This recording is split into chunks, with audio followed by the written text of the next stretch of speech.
Ballantyne. Lost in the Forest. Chapter 1. At sea, an alarming cry and a rescue. At sea once more, said Will Austen in a meditative mood. Our hero made this remark one night to himself, which was overheard and replied to by his friend Captain Dole, in a manner that surprised him. "It's my opinion, Doctor," said the captain in a low voice, "that this is the last time you or I will ever be at sea or anywhere else, if our skipper don't look better after his men, for a more rascally crew I never set eyes on, and from a word or two I have heard dropped now and then, I feel sure some mischief is in the wind. Come aft with me to a place where we ain't so likely to be overheard by eavesdroppers, and I'll tell you all about it." Will Austen was so much astonished at his friend's remark that he followed him to the after part of the ship without uttering a word, and there sat down on the taffrail to listen to what he had to communicate. There was no moon in the clear sky, and the hosts of stars that studded the dark vault overhead did not shed any appreciable light on the waters of the Pacific, on which the rover floated almost motionless. That beautiful and mysterious phosphorescence which sometimes illumines the sea was gleaming in vivid flashes in the vessel's wake, and a glowing trail of it appeared to follow the rudder like a serpent of lambent fire. It was one of those calm, peaceful nights in which God seems to draw nearer than usual to the souls of his creatures. The only sounds that broke the profound stillness were the pattering of reef points on the sails as the vessel rose and sank gently on the oily swell, the measured tread of the officer of the watch, and the humming of the man at the wheel as he stood idly at his post, for the vessel had scarcely steering way. "Doctor," said Captain Dole in a low whisper, taking Will Austen by the buttonhole and bending forward until his eyes were close to those of his young friend, "I little thought when I set sail from England that, in a few weeks after, my good ship the Foam would come wreck and sink to the bottom of the Pacific before my eyes. Still less did I think that I should be cast on a coral island, have to fight like a naked savage, and be saved at last by missionaries from being roasted and eaten. Yet all this has happened within a few months." At any other time Will Austen would have smiled at the solemn manner in which this was said, but there was something in the hour, and also in the tone of his friend's voice, which tended to repress levity and raise a feeling of anxiety in his mind. "Well, Captain," he said, "what has this to do with the present evil that you seem to apprehend?" "To do with it, lad? Nothing, except that it reminds me that we little know what is in store for us. Here are we becalmed, 3 days' sail from the Coral Island, where the niggers were so near converting us into cooked victuals, and I wouldn't at this minute give tuppence in security for the life of anyone on board the rover." "Why, what mean you?" asked Will with increasing perplexity. "Some of the crew are bad enough, no doubt, but many of them are evidently good men. What is it that you fear?" "Fear? Why, there's everything to fear," said the captain in a suppressed but excited whisper, drawing still closer to his friend. "I've often sailed in these seas, and I know that while some of the traders sailing between these islands and South America and other parts are decentish enough, others are as great cutthroats as ever deserved to swing at the yardarm. But that's not the point. I have overheard of late some of the rascals plotting to murder the officers and take this ship. But I cannot point 'em out, for though I heard their voices I couldn't see their faces. I think I know who they are but could not swear to 'em, and it would be worse than useless to denounce them till we have some evidence to go on. I therefore want you to help me with your advice and assistance so that we may get up a counterplot to spoil their fun, for I'm quite certain that if we fail to hark—" "What's that?" Will did not answer, but both listened intently to the sound which had interrupted Captain Dole's discourse. It was evident that the officer and men of the watch had also heard it, for they, too, had ceased to walk to and fro, and their figures could be dimly seen in a listening attitude at the gangway. For several minutes they listened without hearing anything. Then a hoarse, guttural shout broke the stillness of the night for a few seconds and died away. The men looked at each other, and some of the more superstitious among them grew pale. Again the cry was repeated, somewhat nearer, and again all was still. Some of the oldest hands in the watch stood transfixed and powerless with terror. They would have faced death in any form manfully, but this mysterious sound unnerved them. The officer of the watch went down to report it to Captain Blathers, who immediately came on deck. Just as he appeared, the cry was repeated and a slight splash was heard. "Someone in distress," cried Captain Blathers promptly. "A crew for the starboard quarterboat to pick him up. Stand by to lower, be smart, lads." These words, heartily uttered, put superstitious fears to flight at once. The men threw off their jackets, the boat was lowered, and in a few minutes was pulling about and searching in all directions. Our hero was one of the first to leap into her, and he pulled the bow oar. For some time they rowed about in vain. The night was intensely dark, and the cry was not repeated, so that they had nothing to guide them in their movements. A lantern was fixed in the ship halfway up the mizzen rigging, but the lantern in the boat was concealed until the moment when it should be required, because it is easier for men to distinguish surrounding objects in comparative darkness than when a light is glaring near them. Presently Will Austen saw a dark object like a small canoe right ahead of the boat. "Backwater, all," he shouted. The men obeyed, but it was too late. The boat struck the object and overturned it. Will saw something like a human form roll into the water and heard a gurgling cry. Without a moment's hesitation, he leaped overboard, head foremost, and catching hold of the object, brought it to the surface. He remembered at that moment having heard of a fact which is worth stating here. The best way to save a drowning man is to approach him from behind, seize him under the armpits, and then, getting on your back, draw him partly onto your breast and swim on your back to the shore, or to a place of safety. Thought is quicker than the lightning flash. Will could not, of course, carry out this plan fully. Nevertheless, the memory of it served him in good stead. For the instant he caught the drowning man by the hair, he kept him at arm's length, and thus avoided his death clutch until he could grasp him under the armpits from behind, and thus render him powerless. He then rose and drew him gently upon his breast, at the same time striking out with his feet and shouting, "Bear a hand, lads, I've got him." A loud hurrah burst from the men in the boat and was re-echoed vehemently from the ship. They had overshot the spot only by a few yards. Instantly they pulled round. 2 strokes brought them to the spot where Will was swimming, and in another moment our hero and the rescued man were hauled into the boat. The men gave vent to another loud and prolonged cheer, which was again replied to from the ship. The boat was soon alongside, and the rescued man, who proved to be a man of colour in a very emaciated and exhausted condition, was hoisted on board. His story was soon told. He was not a native of the islands, but had been living on one of them, and had gone off to fish in a canoe, when a gale sprang up and blew him out to sea. 4 days and nights had he been exposed to the storm in his frail bark, without food or water, and was on the point of perishing when the ship chanced to pass near him. The utterance of the cry which had attracted attention was almost the last effort of which he was capable. He spoke a little broken English, having learnt it while serving on board of an English trading vessel. His name, he said, was Bunko, and a fine, powerful-looking fellow he was, despite the sad condition to which he had been reduced. His shoulders, and indeed most parts of his body, were blistered by the continual washing of the sea over him, and when he was lifted on board his skin was icy cold. Had he not been a man of iron mould, he must certainly have perished. The poor fellow was at once taken into the cabin and carefully attended to. He was first bathed in fresh water, then rolled in blankets, and a tumbler of hot wine and water administered, which greatly revived him, and soon caused him to fall into a sound sleep.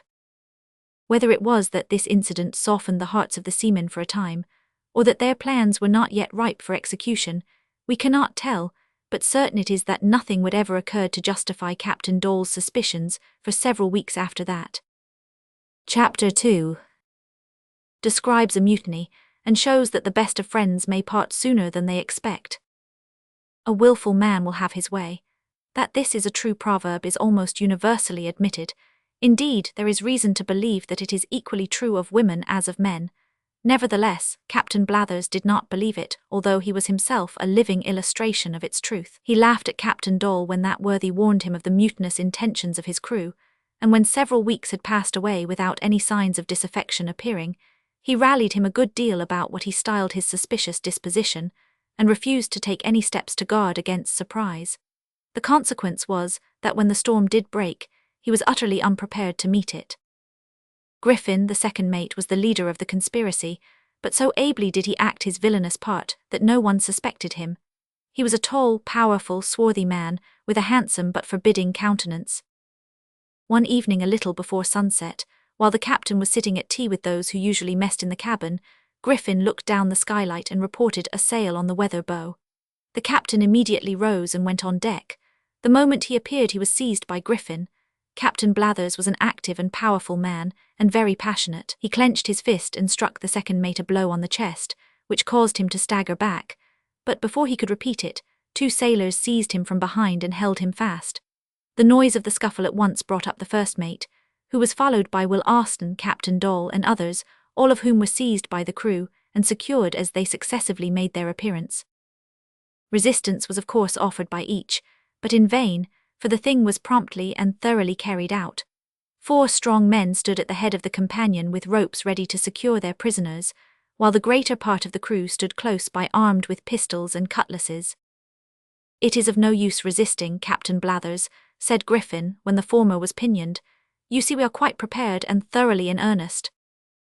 The captain looked round, and a glance sufficed to convince him that this was true. Not a friendly eye met his, because those of the crew who were suspected of being favourable to him, or who could not be safely relied on, had been seized by another party of mutineers at the same time that those in the cabin were captured, and among them were 3 friends of our hero, Mr. Cupples the mate, Muggins and Larry O'Hale, seamen belonging to the lost foam to which Captain Dall had referred while conversing with Will. For a few seconds Captain Blathers' face blazed with wrath, and he seemed about to make a desperate attempt to break his bonds, but by a strong effort he restrained himself. "What do you intend to do?" he asked at length in a deep, husky voice. "To take possession of this ship," replied the second mate with a slightly sarcastic smile. "These men have taken a fancy to lead a free, roving life and to make me their captain, and I am inclined to fall in with their fancy and to relieve you of the command." "Scoundrel," exclaimed the captain, "say rather that you have misled the men and that—" He checked himself and then said sternly, "And pray what do you intend to do with me?" "I shall allow you a boat and provisions, Captain Blathers, for the use of yourself and your friends, and then bid you farewell. You see we are mercifully inclined, and have no desire to shed your blood. Ho, there, lower one of the quarter boats." This order was obeyed with promptitude. Some provisions were thrown into the boat, and the captain was cast loose and ordered to get into it. He turned to make a last appeal to the crew, but Griffin presented a pistol at his head and ordered him peremptorily to get into the boat. It is probable that he would have made another effort, had not 2 of the men forced him over the side. Seeing this, Will Austen was so indignant and so anxious to quit the ship, that he stepped forward with alacrity to follow him. "No, no, my fine young fellow," said Griffin, thrusting him back. "We want your help as a doctor a little longer. It may be that you are not inclined to serve us, but we can find a way of compelling you if you're not. Come, Mr. Dall, be good enough to go next." When Captain Dall's hands were loosed, he shook his fist in the second mate's face and said, "Rascal, you'll swing for this yet. Mark my words, you'll swing for it." Having relieved his feelings thus, he went over the side. While this was going on, Larry O'Hale, Muggins and Mr. Cupples, with several others, were brought to the gangway. Griffin addressed these before ordering them into the boat. "My lads," he said, "I have no objection to your remaining aboard if you choose to take part with us." "I for one will have nothing to do with said Mr. Cupples sternly. "Then you may go," said Griffin with a sneer. Muggins, who, to use one of his own phrases, looked as sulky as a bear with a broken head, made no reply, but Larry O'Hale exclaimed, "Sure then, what better can I do than take part with yees? It's a heavenly ragin' o' the arth this and good company. Put me down on the books, Captain Griffin, dear. I'd neither desart ye in your troubles, be no mains." There was a slight laugh at this, and Larry was graciously cast loose, and permitted to remain. Both Will Austen and Muggins gazed at him, however, in amazement, for they had supposed that their comrade would rather have taken his chance in the captain's boat. Suddenly an intelligent gleam shot athwart the rough visage of Muggins, and he said, "Of course I'll remain too. It would be madness for an old salt like me to go paddlin' about the ocean in a cockleshell of a boat when he has the chance of sailin' in a good ship. Put me down too, Capting. I'm game for anything a'most, from pitch and toss to manslaughter."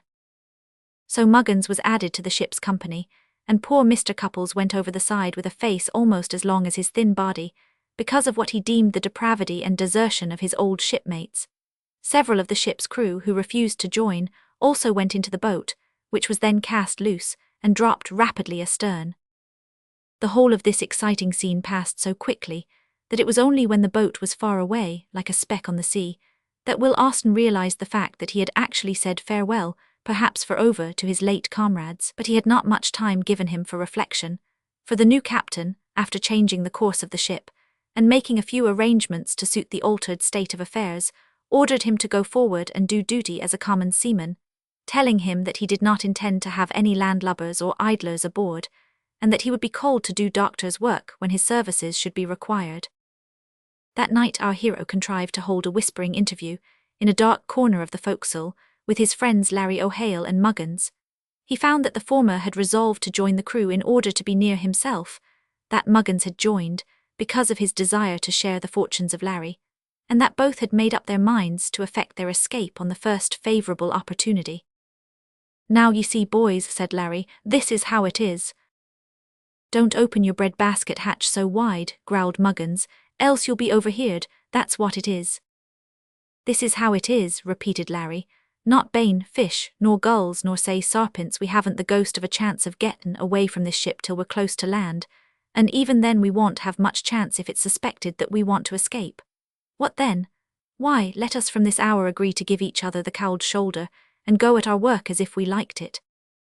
"You're right, Larry," said Will. "If they see us much together they'll naturally suspect that we are plotting so." At this point a voice growled from an adjacent hammock. "Avast spinnin' yarns there, will 'e?" "Aye, it's that sea cook, Larry O'Hale," cried Muggins aloud. He was always over fond o' talking. Larry, who at the first sound had slipped away to his hammock, shouted from under the blankets, "Ye spalpeen, it's no more me than yourself. Sure I'd have been draimin' of Ud Ireland if ye hadn't, snore me grandmother, yawn or the pig." A prolonged snore terminated this sentence, and Muggins turned into his hammock, while Will Austen rose with a quiet laugh and went on deck. One morning, some weeks after the conversation just related, our hero was leaning over the bulwarks near the fort chains, watching the play of the clear waves as the ship glided quietly but swiftly through them before a light breeze. Will was in a meditative frame of mind, and had stood there gazing dreamily down for nearly half an hour, when his elbow was touched by the man named Bunco, who had long before recovered from his exposure in the canoe. Will was a little surprised, for he had not had much intercourse with the man, and could not comprehend the confidential and peculiar look and tone with which he now addressed him. "Mr. Austen," he said in a low voice after a few preliminary words, "you be tink of escape." Will was startled. "Why do you think so?" he asked in some alarm. "Ha," said the man with a broad grin, "me keep eyes in head, me do's not in pocket. Ho ho, yis me see and hear berry well Muggins go too if hims can, and Larry O'Hale ho yis. Now me go too." "You too?" "Yis, you save me life, me know dis here part ob the universe, been bornded and riz here, not far off from de land today. You let me go too, and me show you how you kin do." At this point Bunco was interrupted by a shout of "Land ho!" from the lookout at the masthead. "Where away?" cried Griffins. "On the lee bow, sir." Instantly all eyes and glasses were turned in the direction indicated, where in a short time a blue line, like a low cloud, was faintly seen on the far-off horizon. Chapter 3 describes a tremendous but bloodless fight. Proverbial philosophy tells us, and everyone must have learned from personal experience, that there is many a slip twixt the cup and the lip. Heroes in every rank of life are peculiarly liable to such slips, and our hero was no exception to the rule. Finding that the vessel in which he sailed was now little, if at all, better than a pirate, he had fondly hoped that he should make his escape on the first point of South America at which they touched. Land was at last in sight. Hope was high in the breast of Will Austen, and expressive glances passed between him and his friends in captivity, when, alas, the land turned out to be a small island, so low that they could see right across it, and so scantily covered with vegetation that human beings evidently deemed it unworthy of being possessed. "There's neither a soul upon it," remarked Larry O'Hale in a tone of chagrin. "Maybe not," said Griffin, who overheard the observation, "but there's plenty of bodies on it if not souls, and as we are short of provisions I intend to lay to, and give you a chance of seeing them. Get ready to go ashore, I'm not afraid of you wandering too far." Griffin wound up this speech with a low chuckle and a leer, which sent a chill to the heart not only of Will Austen but of Larry and Muggins also, for it convinced them that their new master had guessed their intention, and that he would, of course, take every precaution to prevent its being carried out. After the first depression of spirits, consequent on this discovery, the three friends became more than ever determined to outwit their enemy, and resolved to act in the meantime with perfect submission and prompt obedience, as they had hitherto done. Of course, each reserved in his own mind the right of rebellion if Griffin should require them to do any criminal act, and they hoped fervently that they should not fall in with any vessel that might prove a temptation to their new captain. A few minutes after this, the order was given to lower one of the boats, and a crew jumped into her, among whom were Larry and Muggins. Will Austen asked permission to go, and Griffin granted his request with a grin that was the reverse of amiable. "Musha, what sort o' bodies did the captain mane?" said Larry when they had pulled beyond earshot of the ship. "Ha, Paddy," replied one of the men, "they're pleasant fat bodies, amusin' to catch and much thought of by aldermen, turtles no less." "Oh, then it's jockin' ye are." "Not I never joke." "Turtles is it, green fat and all?" "Aye, and shells too." "Sure it's for the coppers they're wanted." "Just so, Larry, and if you'll ship your oar and jump out why the painter, we'll haul the boat up and show you how to catch 'em." As the sailor spoke, the boat's keel grated on the sand, and the Irishman sprang over the side, followed by his comrades, who regarded the expedition in the light of a good spree. The party had to wait some time, however, for the anticipated sport. It was near sunset when they landed, but turtles are not always ready to deliver themselves up, even though the honor of being eaten by London aldermen sometimes awaits them. It is usually night before the creatures come out of the sea to enjoy a snooze on the beach. The men did not remain idle, however. They dragged the boat a considerable distance from the water, and then turned it keel up, supporting one gunwale on several forked sticks, so that a convenient shelter was provided. This lookout house was still further improved by having a soft carpet of leaves and grass spread beneath it. When these preparations had been made, those men who had never seen turtle turning performed were instructed in their duties by an experienced hand. The process being simple, the explanation was short and easy. "You see, lads," said the instructor, leaning against the boat and stuffing down the glowing tobacco in his pipe with the point of his apparently fireproof little finger. "You see, lads, this is 'ow it is. All that you've got for to do is to keep perfectly still till the turtles comes out o' the sea, d'ye see. Then, as the Duke o' Wellington said at Waterloo, up boys and at 'em. WN of course, each man fixes his eyes on the turtle nearest him, runs out, catches him by the rim of his shell and turns him slap over on his back. Do you understand?" "Clear as ditch water," said Larry. "Humphy," said Muggins. "Well then, boys," continued the old salt with the fireproof little finger, "ye'd better go and count the sand or the stars when they comes out, for there won't be nothin' to do for an hour to come." Having delivered himself thus, he refilled his pipe and lay down to enjoy it under the boat, while the others followed his example, or sauntered along the shore, or wandered among the bushes, until the time for action should arrive. Will Austen and his two friends availed themselves of the opportunity to retire and hold an earnest consultation as to their future prospects and plans. As this was the first time they had enjoyed a chance of conversing without the fear of being overheard, they made the most of it, and numerous were the projects which were proposed and rejected in eager, earnest tones, at least on the part of Larry and Will. As for Muggins, although always earnest, he was never eager. Tremendous indeed must have been the influence which could rouse him into a state of visible excitement. During the discussion, the other two grew so warm that they forgot all about time and turtles, and would certainly have prolonged their talk for another hour had not one of the men appeared, telling them to clap a stopper on their potato traps and return to the boat, as the sport was going to begin. The moon had risen and commenced her course through a sky which was so clear that the planets shone like resplendent jewels, and the distant stars like diamond dust. Not a breath of air ruffled the surface of the sea. Nevertheless, its slumbering energies were indicated by the waves on the outlying coral reef, which, approaching one by one, slowly and solemnly, fell with what can only be called a quiet roar, hissed gently for a moment on the sand, and then passed with a sigh into absolute silence. "Don't it seem as if the sea were sleepin'?" whispered one of the men while they all lay watching under the boat. "Aye, and snorin' too," answered another. "Wisht," exclaimed a third, "if old Neptune hears ye, he'll wake up and change his tune." "Ark, sure he's woke up already," whispered Larry, pointing with great excitement to a dark object which at that moment appeared to emerge from the sea. "Mum's the word, boys," whispered the old salt who had charge of the party. "The critters are common, and England expects every man for to do his duty, as old Nelson said." In the course of a few minutes several more dark objects emerged from the sea, and waddled with a kind of sigh or low grunt slowly up the beach, where they lay, evidently intending to have a nap.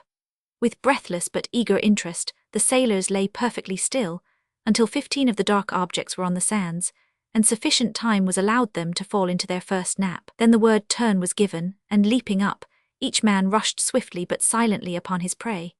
The turtles were pounced upon so suddenly that almost before they were wide awake they were caught. A bursting cheer followed, and instantly 10 splendid animals were turned over on their backs, in which position, being unable to turn again, they lay flapping their flippers violently. "That's the way to go it," shouted one of the men who, after turning his turtle, dashed after one of the other 5 which were now hastening back to the sea, with laborious but slow haste. His comrades followed suit instantly with a wild cheer. Now, to the uninitiated, this was the only moment of danger in that bloodless fight.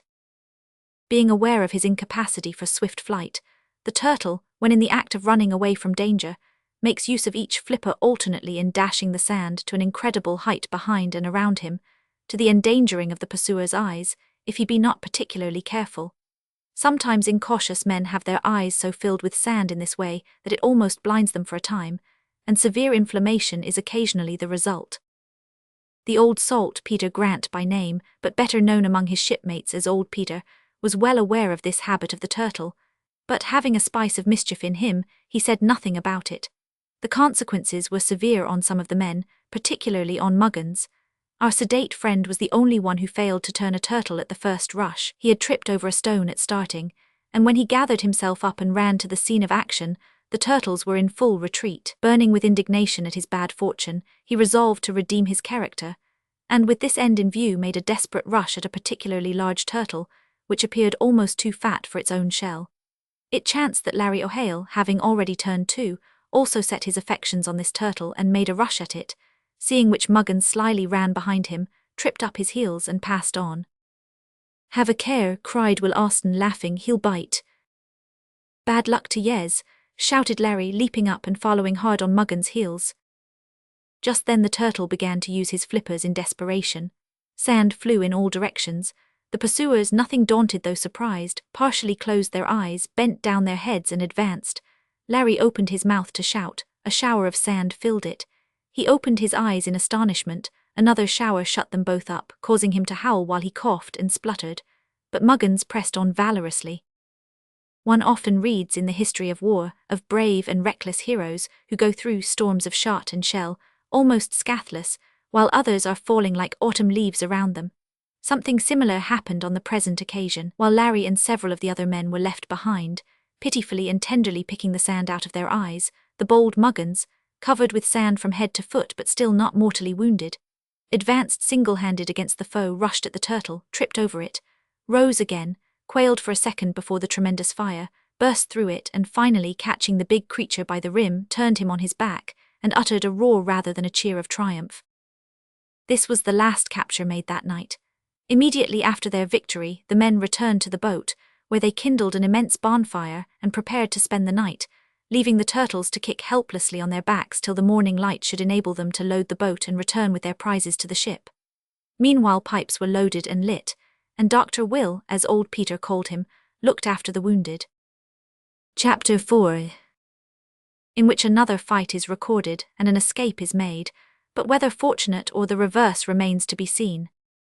The supply of fresh meat thus secured was very acceptable to the crew of the Rover, and their circumstances were further improved by the addition of a number of fresh coconuts which were collected on the island by Bunko, that individual being the only one on board who could perform, with ease, the difficult feat of climbing the coconut palms. After a couple of days spent at this island, the Rover weighed anchor and stood away for the coast of South America, which she sighted about 2 weeks afterwards. Here one evening they were becalmed not far from land, and Griffin ordered a boat to be lowered, with a crew to go ashore. The captain had been in low spirits that day, from what cause was not known, and no one ever found out the reason, but certain it is that he was unusually morose and gruff. He was also rather absent, and did not observe the fact that Larry O'Hale, Muggins, and Will Austen were among the crew of the boat. The mate observed it, however, and having a shrewd suspicion of their intentions, ordered them to leave it. "What said you?" asked Griffin of the mate as he was about to go over the side. "I was about to change some of the crew," he replied confidentially. "It would be as well to keep O'Hale and—" "Oh, never mind," said Griffin roughly, "let 'em go." The mate, of course, stepped back and Griffin got into the boat, which was soon on its way to the land. On nearing the shore, it was found that a tremendous surf broke upon the beach, owing to its exposure to the long rolling swell of the Pacific. When the boat, which was a small one, entered this surf, it became apparent that the attempt to land was full of danger. Each wave that bore them on its crest for a second, and then left them behind, was so gigantic that nothing but careful steering could save them from turning broadside on and being rolled over like a cask. Griffin was a skillful steersman, but he evidently was not at that time equal to the occasion. He steered wildly. When they were close to the beach, the boat upset. Every man swam towards a place where a small point of land caused a sort of eddy and checked the force of the undertow. They all reached it in a few minutes, with the exception of Griffin, who had found bottom on a sandbank, and stood, waist deep, laughing apparently at the struggles of his comrades. "You'd better come ashore," shouted one of the men. Griffin replied by another laugh, in the midst of which he sank suddenly and disappeared. It might have been a quicksand, it might have been a shark, no one ever could tell, but the unhappy man had gone to his account. He was never more seen. The accident had been observed from the ship, and the mate at once lowered a boat and hastened to the rescue. Those on shore observed this and awaited its approach. Before it was halfway from the beach, however, Peter Grant said to his comrades, "I'll tell 'ee what it is, boys. Seems to me that Providence has given us a chance of gittin' away from that ship. I never was a pirate, and I don't mean for to become one, so, all who are of my way of thinkin', come over here." Will Austen and his friends were so glad to find that a shipmate had, unknown to them, harboured thoughts of escaping, that they at once leaped to his side, but none of the others followed. They were all determined, reckless men, and had no intention of giving up their wild course.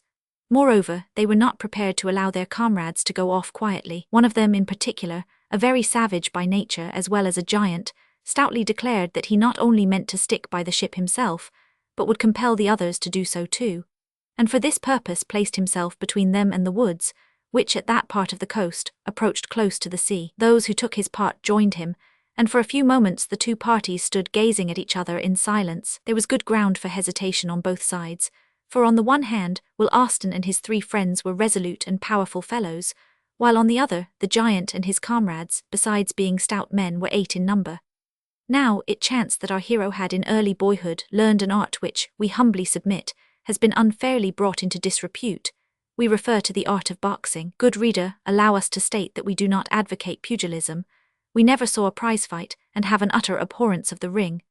We not only dislike the idea of seeing two men pommel each other's faces into a jelly, but we think the looking at such a sight tends to demoralize. There is a vast difference, however, between this and the use of the gloves, by means of which a man may learn the useful art of self-defense, and may, perhaps in the course of his life, have the happiness of applying his knowledge to the defense of a mother, a sister, or a wife, as well as self. If it be objectionable to use the gloves because they represent the fist, then is it equally objectionable to use the foil because it represents the sword.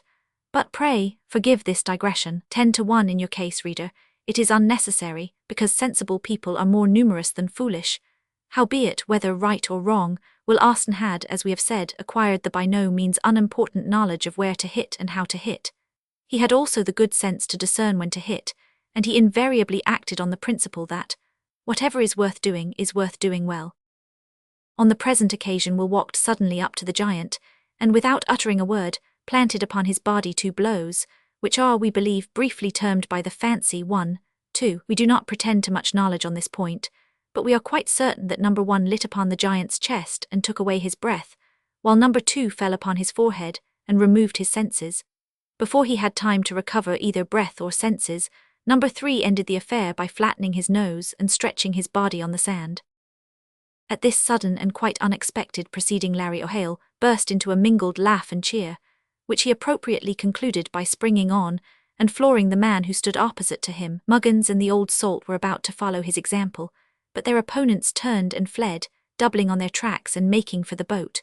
Larry, Muggins, and old Peter, being thoroughly roused, would have followed them regardless of consequences, and undoubtedly would have been overpowered by numbers, for the boat had just reached the shore, had not Will Austen bounded ahead of them, and, turning round, shouted energetically, "Follow me, lads, if you would be free, now or never." Luckily the tone in which Will said this impressed them so much that they stopped in their wild career, and when they looked back and saw their young friend running away towards the woods as fast as his legs could carry him, and heard the shout of the reinforced seamen as they started from the water's edge to give chase, they hesitated no longer. Turning round, they also fled. It is, however, due to Larry O'Hale to say that he shook his fist at the enemy, and uttered a complex howl of defiance before turning tail. Well was it for all of them that day that the woods were near, and that they were dense and intricate. Old Peter, although a sturdy man and active for his years, was not accustomed to running, and had no wind for a race with young men.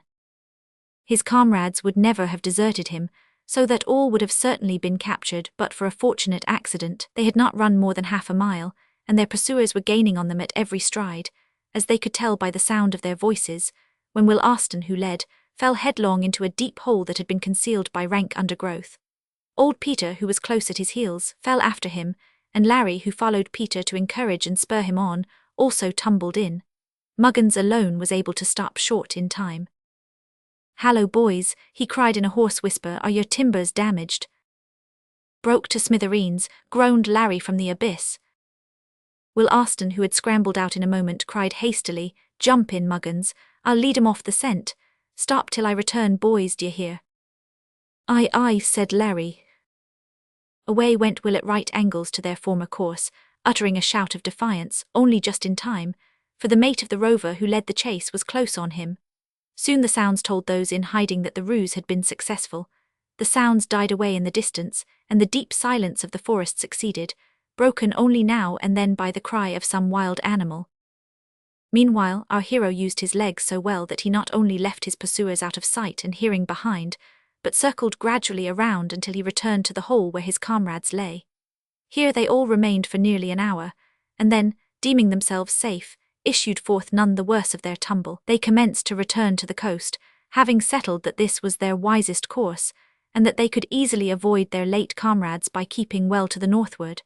This deviation, however, was unfortunate. Those who have tried it know well how difficult it is to find one's way in a dense forest. The more they attempted to get out of the wood, the deeper they got into it, and at length, when night began to close in, they were forced to come to the conclusion that they were utterly lost in the forest, a living example, as Larry O'Hale expressed it, of the babes in the wood. Chapter 5 shows what the lost ones did and how they were found. The condition of being lost is a sad one in any circumstances, but being lost in a forest, a virgin forest, a forest of unknown extent in a vast continent such as that of South America, must be admitted to be a peculiarly severe misfortune. Nevertheless, we are bound to say that our hero and his friends did not appear to regard their lost condition in this light. Perhaps their indifference arose partly from their ignorance of what was entailed in being lost in the forest. The proverb says that, "Where ignorance is bliss, 'tis folly to be wise." Whether that be true or not, there can be no question that it is sometimes an advantage to be ignorant. Had our lost friends known the extent of the forest in which they were lost, the number of its wild four-footed inhabitants, and the difficulties and dangers that lay before them, it is certain that they could not have walked along as light-heartedly as they did, and it is probable that they would have been less able to meet those difficulties and dangers when they appeared. Be this as it may, Will Austen and Larry O'Hale, Muggins and old Peter continued to wander through the forest, after discovering that they were lost, until the increasing darkness rendered further progress impossible. Then they stopped and sat down on the stump of a fallen tree. "It is clear," said our hero, "that we shall have to pass the night here, for there is no sign of human habitation and the light is failing fast." "That's so," said Muggins curtly.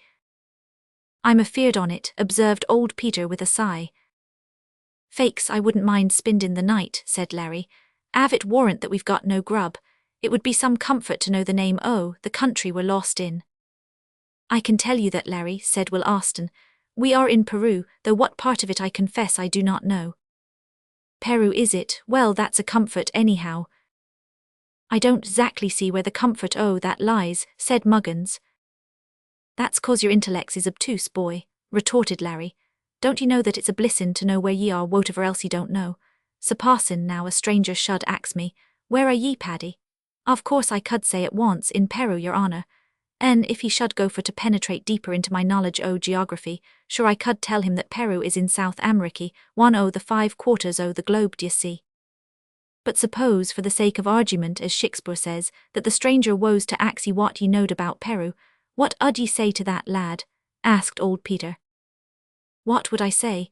Why, I'd ax him with a look of offended dignity if he took me for a schoolmaster, and then maybe I'd ax him what he knowed about it himself, and correct him av he woes wrong." I can tell you this much about it at all events, said Will with a laugh, that it is a republic and a celebrated country for gold mines. And I can add to your information, said old Peter, that there's an uncommon lot o' tigers and other wild beasts in it, and that if we would avoid bane, eat up alive, we must kindle a fire and go to sleep in a tree. By good luck I've got my flint and steel with me. By equal good luck I have 2 biscuits in my pocket, said Will. Come, before we do anything else, let us inquire into our resources. Each man at once turned his pockets inside out with the following result. Our hero, besides 2 large Corsi biscuits, produced one of those useful knives which contain innumerable blades, with pickers, tweezers, corkscrews, and other indescribable implements. Also a notebook, a pencil, a small pocket case of surgical instruments, without which he never moved during his wanderings, and a testament, the one that had been given to him on his last birthday by his mother. Old Peter contributed to the general fund his flint, steel, and tinder, most essential and fortunate contributions, and a huge clasp knife. Indeed, we may omit the mention of knives in this record, for each man possessed one as a matter of course. It was by no means a matter of course, however, but a subject of intense gratification to at least 3 of the party, that Muggins had 2 pipes and an unusually large supply of tobacco. Larry also had a short black pipe and a picker, besides a crooked sixpence which he always kept about him for luck, a long piece of stout twine and a lump of cheese.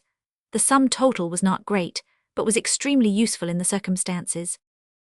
All this wealth having been collected together, it was agreed that the biscuits, cheese, tobacco, and pipes should be common property. They were accordingly divided with the utmost care by Will, who, by the way, did not require a pipe as he was not a smoker. We do not record this as an evidence of his superior purity. By no means. Will Austen, we regret to say, was not a man of strong principle. All the principle he had and the good feelings which actuated him were the result of his mother's teaching, not of his own seeking. He did not smoke because his mother had discouraged smoking, therefore, not having acquired the habit, he disliked it. Thousands of men might and would have been free from this habit today had they been affectionately dissuaded from it in early youth. So too, in reference to his testament, Will always carried it about with him, not because he valued it much for its own sake or read it often, but because it was the last gift he received from his mother. It reminded him of her. Besides, it was small and did not take up much room in his pocket. Blessed influence of mothers! If they only knew the greatness of their power, and were more impressed with the importance of using it for the glory of God, this would be a happier world. The costume of these wanderers, like their small possessions, was varied. All wore white duck trousers and blue Guernsey or cotton shirts with sou'westers or straw hats, but the coats and cravats differed. Larry wore a rough pilot cloth coat, and being eccentric on the point, a scarlet cotton neckerchief. Old Peter wore a blue jacket with a black tie, loosely fastened, sailor fashion, round his exposed throat. Muggins wore the dirty canvas jacket in which he had been engaged in scraping down the masts of the Rover when he left her. Will Austen happened to have on a dark blue cloth shooting coat, and a white straw hat, which was fortunate for, being in reality the leader of the party, it was well that his costume should accord with that responsible and dignified position. They had no weapons of any kind, so their first care was to supply themselves with stout cudgels, which each cut in proportion to his notions of the uses and capacities of such implements, that of Larry O'Hale being, of course, a genuine shillelagh, while the weapon cut by Muggins was a close imitation of the club of Hercules, or of that used by the giant who was acquainted with the celebrated giant killer named Jack. Now, boys, if we're goin' to ate and slape, the sooner we set about it the better, observed Larry, rising and commencing to collect sticks for a fire. The others immediately followed his example, and in a few minutes a bright blaze illuminated the dark recesses of the tangled forest, while myriads of sparks rose into and hung upon the leafy canopy overhead. There was something cheering as well as romantic in this. It caused the wanderers to continue their work with redoubled vigour. Soon a fire that would have roasted an ox whole roared and sent its forked tongues upwards. In the warm blaze of it they sat down to their uncommonly meagre supper of half a biscuit and a small bit of cheese each, which was washed down by a draught from a neighbouring stream. They had finished this, and were in the act of lighting their pipes, when a roar echoed through the woods, which caused them to pause in their operations and glance uneasily at each other. "Sure it's a tiger," exclaimed Larry. "There's no tigers in them parts," said Muggins. "I don't know that, lad," observed old Peter. "I've heard that there are jaguars and critters o' that sort, which is as big and as bad as tigers, and goes by the name but P-raps." Old Peter's observations were here cut short by the loud report of a gun close at hand. As if by instinct, every man leaped away from the light of the fire and sheltered himself behind a tree. For some time they stood listening eagerly to every sound, but no foe appeared, nor was there a repetition of the shot. The longer they listened, the more inclined were they to believe that their senses had deceived them, and Larry O'Hale's heart was beginning to make a troublesome attack on his ribs, as he thought of ghosts, especially foreign ghosts, when all eyes were attracted to a human form which appeared to flit to and fro among the tree stems in the distance, as if to avoid the strong light of the fire. Knowing that one man with a gun could make certain of shooting the whole party if he chose, and that he would not be more likely to attempt violence if trust in his generosity were displayed, Will Austen, with characteristic impetuosity, suddenly walked into the full blaze of the firelight and made signals to the stranger to approach. Larry and the others, although they disapproved of the rashness of their young leader, were not the men to let him face danger alone. They at once joined him and awaited the approach of the apparition. It advanced slowly, taking advantage of every bush and tree, and keeping its piece always pointed towards the fire. They observed that it was black and partially naked. Suddenly Muggins exclaimed, "I do believe it's," he paused. "Sure it's the nigger ark, av it is Bunco," cried Larry. Bunco it was, sure enough, and the moment he perceived that he was recognized, he discarded all precaution, walked boldly into the encampment, and shook them all heartily by the hand. Chapter 6. Bunco becomes a friend in need and indeed, and Larry comes to grief in a small way. "Sure your face is a sight for sore eyes, though it is black and ugly," exclaimed Larry, as he wrung the hand of the good-humoured native, who grinned from ear to ear with delight at having found his friends. "What ever brought ye here?" inquired Muggins. "Mine legses," replied Bunco, with a twinkle in his coal-black eyes. "Your legses, eh?" repeated Muggins in a tone of sarcasm. "So I supposes, for it's on them that a man usually goeses, but what caused you for to desart the ship?" "'Cause I no want for be parrot more nor yourself, Mr. Muggles." "Muggins, you lump of ebony, don't miscall me." "Well, dat be all same, only a little bit more ugly," retorted Bunco with a grin, "and me no want to lose sight ob Dr. Austen here. Me come for to show him how to go through de forest." "That's right, my good fellow," cried Will with a laugh, slapping the native on the shoulder. "You have just come in the nick of time to take care of us all, for besides having utterly lost ourselves, we are quite ignorant of forest ways in this region, no better than children in fact." "True for ye, boy, wriggler babes in the wood, as I said before," added Larry O'Hale. "Well, that being the case," continued Will, "you had better take command at once, Bunco, and show us how to encamp, for we have finished our pipes and a very light supper, and would fain go to sleep. It's a pity you did not arrive sooner, my poor fellow, for we have not a scrap of food left for you, and your gun will be of no use till daylight."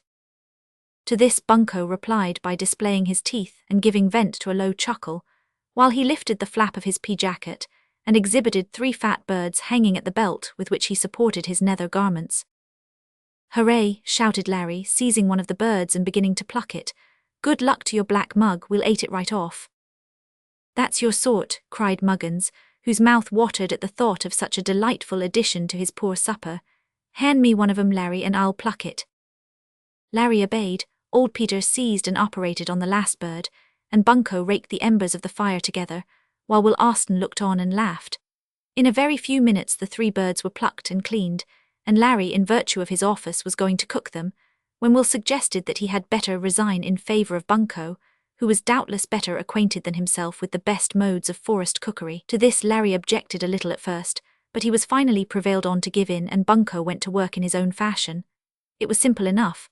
First he cut 3 short sticks and pointed them at each end, then he split each bird open, and laying it flat thrust a stick through it, and stuck it up before the glowing fire to roast. When one side was pretty well done he turned the other, and while that was cooking, cut off a few scraps from the half-roasted side and tried them. We need scarcely add that none of the party were particular. The birds were disposed of in an incredibly short time, and then the pipes were refilled for a second smoke. "How comes it," inquired Will when this process was going on, "that you managed to escape and to bring a gun away with you? We would not have left the ship without you, but our own escape was a sudden affair. We scarcely expected to accomplish it at the time we did. I suppose you had a sharp run for it." Run, doctor, no me no run, me walk away quite comfortable and tooked what me please, see here. As he spoke, Bunko opened a small canvas bag which no one had taken notice of up to that moment, and took from it a large quantity of broken biscuit, a lump of salt beef, several coconuts, a horn of gunpowder, and a bag of shot and ball, all of which he spread out in front of the fire with much ostentation. The satisfaction caused by this was very great, and even Muggins, in the fullness of his heart, declared that after all there were worse things than being lost in a forest. Well, and how did you manage to get away? Said Will, returning to the original question. Get away, why dis here wosed away. When me did see the rinkum cautioned goin' on ashore, me say, now Bunko, you time come, look alive. So W and de rascal called de fuss mate orders out de boat in great hurry, me slip into it like one fish. Then dey all land and go off like mad into de woods arter you, as you do knows. Ob course me stop to look arter de boat. You knows it would be very bad to go and leave de boat all by its lone, so WN days gone into de woods. Me take the mate's gun and puder and shot and every ting could carry off, all de grub too, but dare warrant too much of dat, and walk away in anoder direction. Me is used to de woods, you sees, so kep clear o de stupid seamans who soon tires dare legses as me knows very well.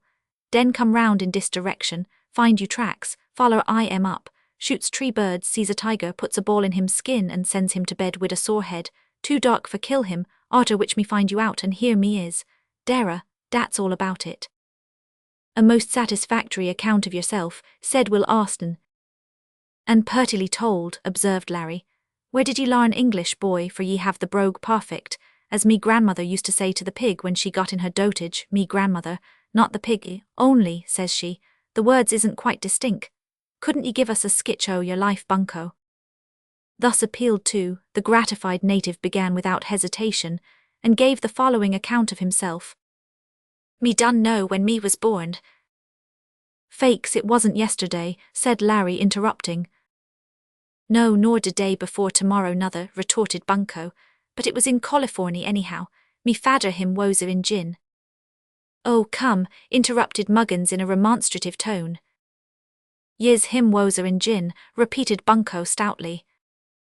Woes he a steamin' gin? Inquired Muggins with a slight touch of sarcasm. He means an Indian, Muggins, explained Will. Then why don't he say what he means? However, go ahead, Ebony. Him's woes are in gin, resumed Bunko. Aunt me modder him was a Spanish half-breed from dis your country, Peru. Me live for years in de forests and plains and mountains ob Californy huntin' and fightin'. Oh, dem were de happy days. After dat me find a wife what I love berry moch, den me leave her for short time and go wid traddin' party to de coast. Here meet wid a cap'n of ship what was a big rascal. Him tice me aboard and sail away.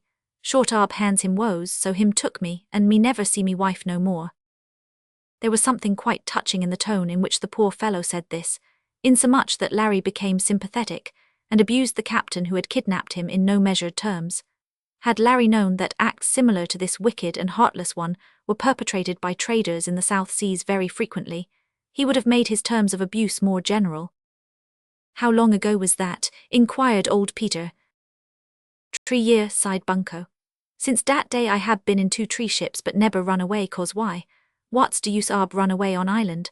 Only now me got on South Merricky, which me know is not far from Nord Merricky, and me been here before wid me modder, so kin show you how to go, and speak Spanish too, me modder speak dat you sees. But meself larn English aboard 2 tree ships, and so, speak him fust rate now. So ye do, boy, said Larry, whose sympathetic heart was drawn towards the unfortunate and ill-used native. And fakes will go on travellin' through this forest till we comes to Californy and finds your missus. So cheer up, Bunko, and let us see how we're to go to roost, for it seems that we must sleep on a tree this night. During the course of the conversation which we have just detailed, the wild denizens of the forest had been increasing their dismal cries, and the seamen, unused to such sounds, had been kept in a state of nervous anxiety which each did his utmost to conceal. They were all brave men, but it requires a very peculiar kind of bravery to enable a man to sit and listen with cool indifference to sounds which he does not understand, issuing from gloomy recesses at his back, where there are acknowledged, though unknown, dangers close at hand. Bunko, therefore, grinning good-humouredly as usual, rose and selected a gigantic tree as their dormitory. The trunk of this tree spread out, a few feet above its base, into several branches, any one of which would have been deemed a large tree in England, and these branches were again subdivided into smaller stems with a network of foliage, which rendered it quite possible for a man to move about upon them with facility, and to find a convenient couch. Here, the fire at the foot of the tree having been replenished, each man sought and found repose.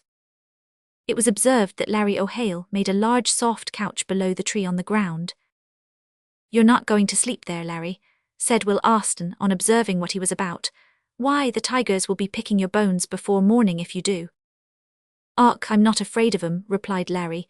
"However, I do mean to slape up the tree if I can." That night, some time after all the party had been buried in profound repose, they were awakened by a crash and a tremendous howl just below them. Each started up and, pushing aside the leaves, gazed anxiously down. A dark object was seen moving below, and Bunko was just going to point his gun at it, when a gruff voice was heard to say, "Arrah, didn't I know it? It's famous I've been since I was a mere boy for rollin' about in me slape, and sure the branch of a tree is only fit for a bird after all. But good luck to your wisdom and foresight, Larry O'Hale, for ye have come down soft anyhow, and if there's anything'll cure ye o' this bad habit, slapin' on trees'll do it in the course o' time, I make no doubt whatever." Chapter 7, wherein are recounted dangers, difficulties, and perplexities faced and overcome. Next morning the travellers rose with the sun, and descended from the tree in which they had spent the night, much refreshed and ready for anything. It was well that they were thus prepared for whatever might befall them, for there were several incidents in store for them that day which tried them somewhat, and would have perplexed them sadly had they been without a guide. Perhaps we are scarcely entitled to bestow that title on Bunko, for he was as thoroughly lost in the forest as were any of his companions, in the sense at least of being ignorant as to where he was, or how far from the nearest human habitation. But he was acquainted with forest life, knew the signs and symptoms of the wilderness, and could track his way through pathless wastes in a manner that was utterly incomprehensible to his companions, and could not be explained by himself. Moreover, he was a shrewd fellow as well as bold, and possessed a strong sense of humour, which he did not fail at times to gratify at the expense of his friends. This tendency was exhibited by him in the first morning's march, during which he proved his superiority in woodcraft, and firmly established himself in the confidence of the party. The incident occurred thus. After a hearty and hasty breakfast, for being lost they were all anxious to get found as soon as possible, they set forth in single file, Bunko leading, old Peter Muggins and Larry following, and Will Austen bringing up the rear. During the first hour they walked easily and pleasantly enough through level and rather open woodland, where they met few obstacles worth mentioning, so that Larry and Muggins, whose minds were filled with the idea of wild beasts, and who were much excited by the romance, their novel position, kept a sharp lookout on the bushes right and left, the one shouldering his gigantic cudgel, the other flourishing his shillelagh in a humorous, free and easy way, and both feeling convinced that with such weapons they were more than a match for any tiger alive. When several hours had elapsed, however, without producing any sign or sound of game, they began to feel disappointment, and to regard their guide as an exaggerator if not worse. And when, in course of time, the underwood became more dense and their passage through the forest more difficult, they began to make slighting remarks about their dark-skinned friend, and to question his fitness for the duties of guide. In particular, Muggins, who was becoming fatigued, owing partly to the weight of his club as well as to the weight of his body and the shortness of his legs, at last broke out on him and declared that he would follow no further. "Why," said he gruffly, "it's as plain as the nose on your nutmeg face that ye're steerin' a wrong course. You'll never make the coast on this tack." "Oh yez we's will," replied Bunko with a quiet smile. "No, we's won't, ye lump o' mahogany," retorted Muggins. "Don't the coast run nor' and by west here away?" "True," assented Bunko with a nod. "Well, and ain't we goin' due north just now, so that the coast lies away on our left, and for the last 3 hours you've been bearin' away to the right, something like nor' and by east, if it's not nor' east and by east, the coast being all the while on your port beam, you grampus. That's so, ain't it?" "Yis dat so," replied Bunko with a grin. "Then, shiver my timbers, why don't ye shove your helm hard a starboard and lay your right course? Come, lads, I'll go to the wheel now for a spell." Will Austen was about to object to this, but Bunko gave him a peculiar glance which induced him to agree to the proposal, so Muggins went ahead and the rest followed. At the place where this dispute occurred there chanced to be a stretch of comparatively open ground leading away to the left. Into this glade, the hardy seaman turned with an air of triumph. His triumph, however, was short-lived, for at a turn in the glade he came to a place where the underwood was so dense and so interlaced with vines and creeping plants that further advance was absolutely impossible. After yawing about for some minutes in search of a channel, as Larry expressed it, Muggins suddenly gave in and exclaimed, "I'm a Dutchman, boys, if we han't got embayed." "It's let go the anchor and take soundin's 'll be the next order, I s'pose, Captain Muggins," said Larry, touching his cap. "Or let the t'other pilot take the helm," said old Peter. "He's all my fancy painted him, as Milton says in Paraphrases Lost." "Right, Peter," cried Will Austen, "we must dethrone Muggins and reinstate Bunco." "Ha, you's willin' for to do second fiddle now," said the native, turning with a grin to Muggins, as he was about to resume his place at the head of the party. "No, never, ye leather-jawed kangaroo, but I've no objections to do the drum on your skull, with this for a drumstick." He flourished his club as he spoke, and Bunco, bounding away with a laugh, led the party back on their track for a few paces. Then, turning sharp to the right, he conducted them into a narrow opening in the thicket, and proceeded in a zigzag manner that utterly confused poor Muggins, inducing him from that hour to resign himself with blind faith to the guidance of his conqueror. Well would it be for humanity in general, and for rulers in particular, if there were more of Muggins's spirit abroad, inducing men to give in and resign cheerfully when beaten fairly. If the sailors were disappointed at not meeting with any wild creatures during the first part of their walk, they were more than compensated by the experiences of the afternoon. While they were walking quietly along, several snakes, some of considerable length, wriggled out of their path, and Larry trod on one which twirled round his foot, causing him to leap off the ground like a grasshopper and utter a yell, compared to which all his previous shoutings were like soft music. Bunco calmed his fears, however, and comforted the party by saying that these snakes were harmless. Nevertheless, they felt a strong sensation of aversion to the reptiles, which it was not easy to overcome, and Muggins began to think seriously that being lost in the forest was, after all, a pleasure mingled considerably with alloy. Not long after the incident of the snake, strange sounds were heard from time to time in the bushes, and all the party, except Bunco, began to glance uneasily from side to side, and grasped their weapons firmly. Suddenly a frightful-looking face was observed by Larry peeping through the bushes right over Muggins's unconscious head. The horrified Irishman, who thought it was no other than a visitant from the world of fiends, was going to utter a shout of warning, when a long hairy arm was stretched out from the bushes, and Muggins's hat was snatched from his head. "Ark, ye spalpeen," cried Larry, hurling his cudgel at the ugly creature. The weapon was truly aimed. It hit the monkey on the back, causing it to drop the hat and vanish from the spot, shrieking.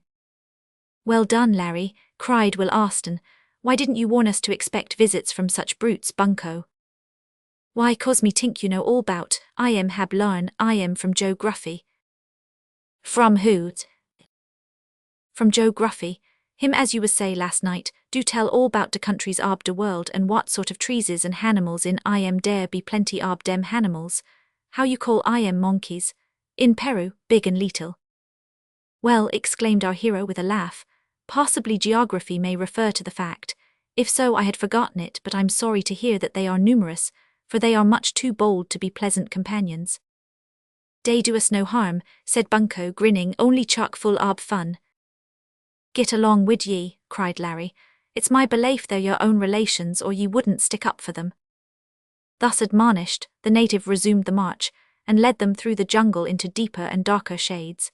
Here the forest was quite free from underwood, and the leafy canopy overhead was so dense that the sky could seldom be seen. Everything appeared to be steeped in a soft mellow shade of yellowish green, which was delightfully cool and refreshing in a land lying so very near to the equator.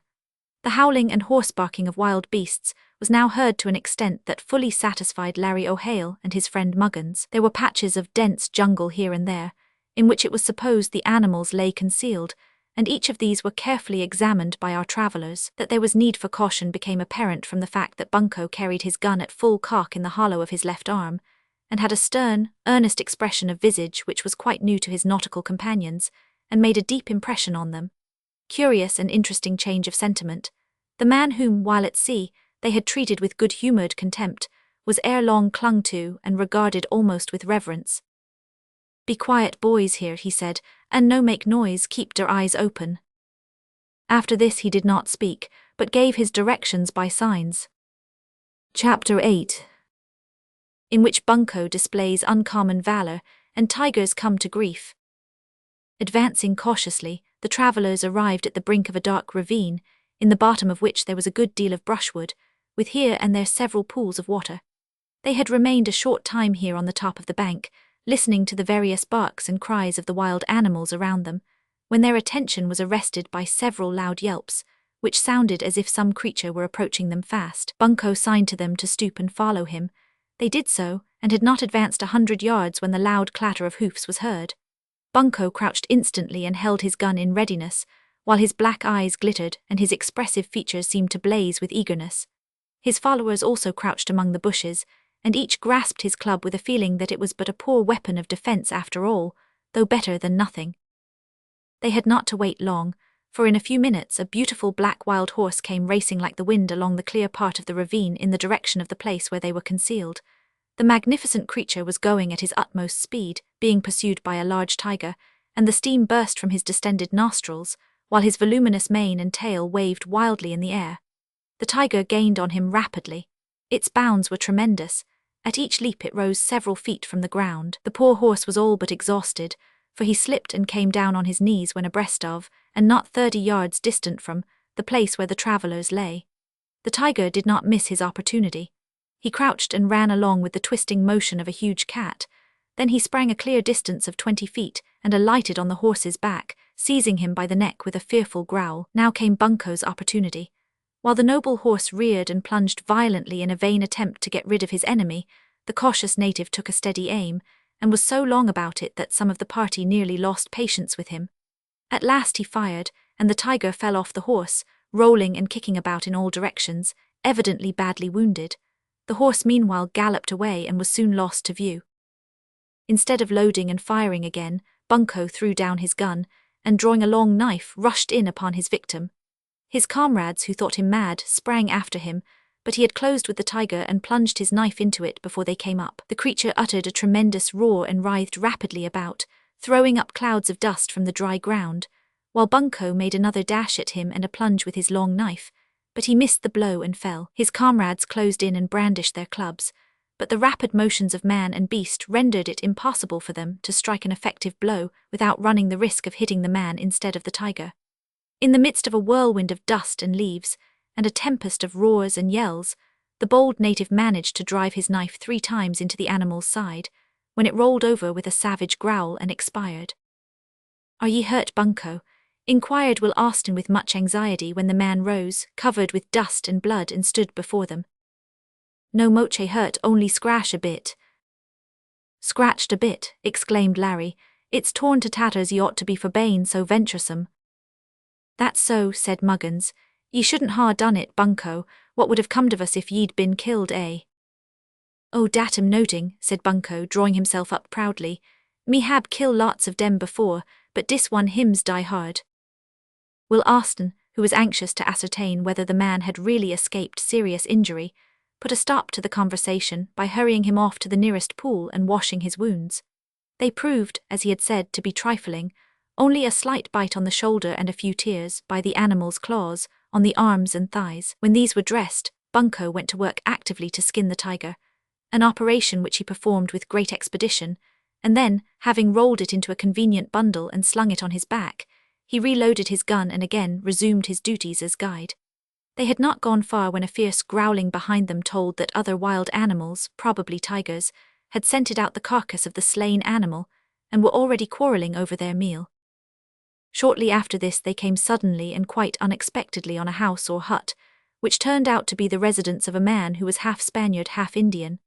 The man received them kindly, and finding that Bunko could speak Spanish, offered them hospitality with great politeness and evident satisfaction.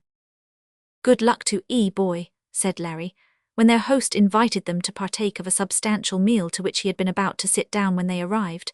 "It's myself'll be proud to welcome ye to Ud Ireland if iver ye come that way." "Ask him, Bunko," said Will Austin, "where we are, how far we are from the coast, and what is the name and distance of the nearest town." To these questions the Spaniard replied that they were in the northern part of the Republic of Ecuador, and not, as they had supposed, in Peru, which lay some hundreds of miles to the southward, that a couple of days' walking would bring them to the coast, and that in 2 days more they could reach the town of Tacames. This, being one of the few ports on the western coast of South America where vessels touched, was a place from which they might probably be able to make their way to California. He added that there was a rumor of gold having been discovered of late in that region, but for his part he didn't believe it, for he had heard the same rumor several times before, and nothing had ever come of it, at least as far as he knew.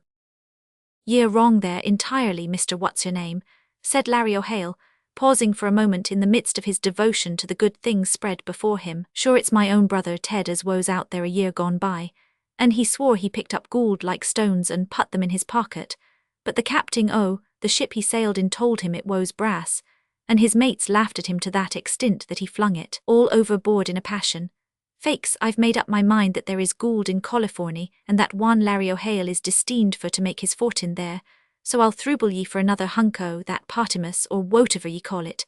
Prime prog it is anyhow."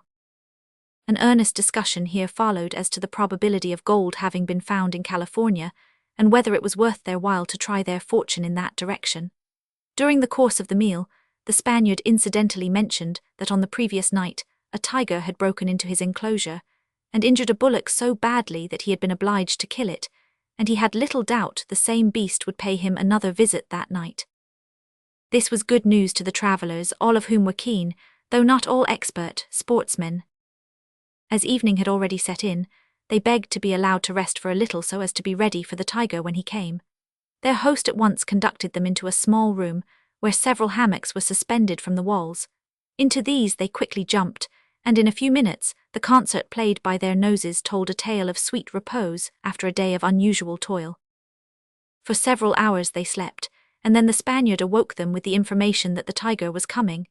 Up they sprang, as a matter of course, and with considerable noise too, but Bunko soon impressed them with the necessity of being quiet. The Spaniard had only 2 guns, one of which he handed to Will Austin. The seamen were of necessity left to be spectators. It is necessary here to describe the Spaniard's hut, which was peculiar as to its architecture. It was a mere shed made of bamboo canes closely placed together, and roofed with large cocoa and other leaves. The floor was of rough boards covered with matting. The whole structure stood on the top of a number of strong posts about 12 or 14 feet from the ground, and the entrance was gained by a ladder which could be drawn up at night. The object of this great elevation and the ladder was protection from the nocturnal visit of wild beasts such as tigers or jaguars, as well as monkeys of a large size. In the door of this hut there was a hole of about 2 feet square, at which the host stationed himself with the muzzle of his gun thrust through it. 2 smaller holes in the walls, which served for windows, were used on the present occasion as loopholes by Will Austin and Bunko. Perfect silence was maintained for about half an hour. The sky was cloudless and the moon full. Not a breath of wind stirred a leaf of the forest that encircled the small clearing.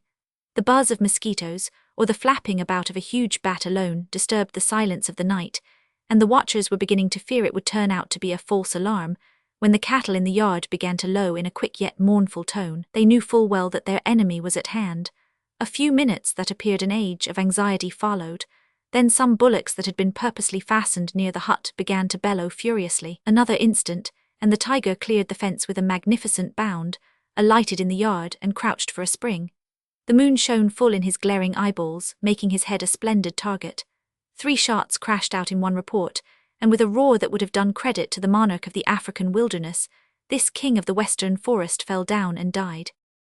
He was a full-grown tiger with a beautifully marked skin, which Bunko was not long in stripping from the carcass, while the Spaniard, who was highly delighted by this success, set about preparing breakfast. They were all too much excited to think of going to bed again, and besides, it was within an hour of daybreak. During the morning, Will Austin persuaded his host to give him one of his old guns in exchange for a beautiful silver-mounted hunting knife, which was the only article of value that he happened to possess. With this useful addition to their arms, the travellers resumed their journey shortly after dawn, being convoyed several miles on their way by their amiable host.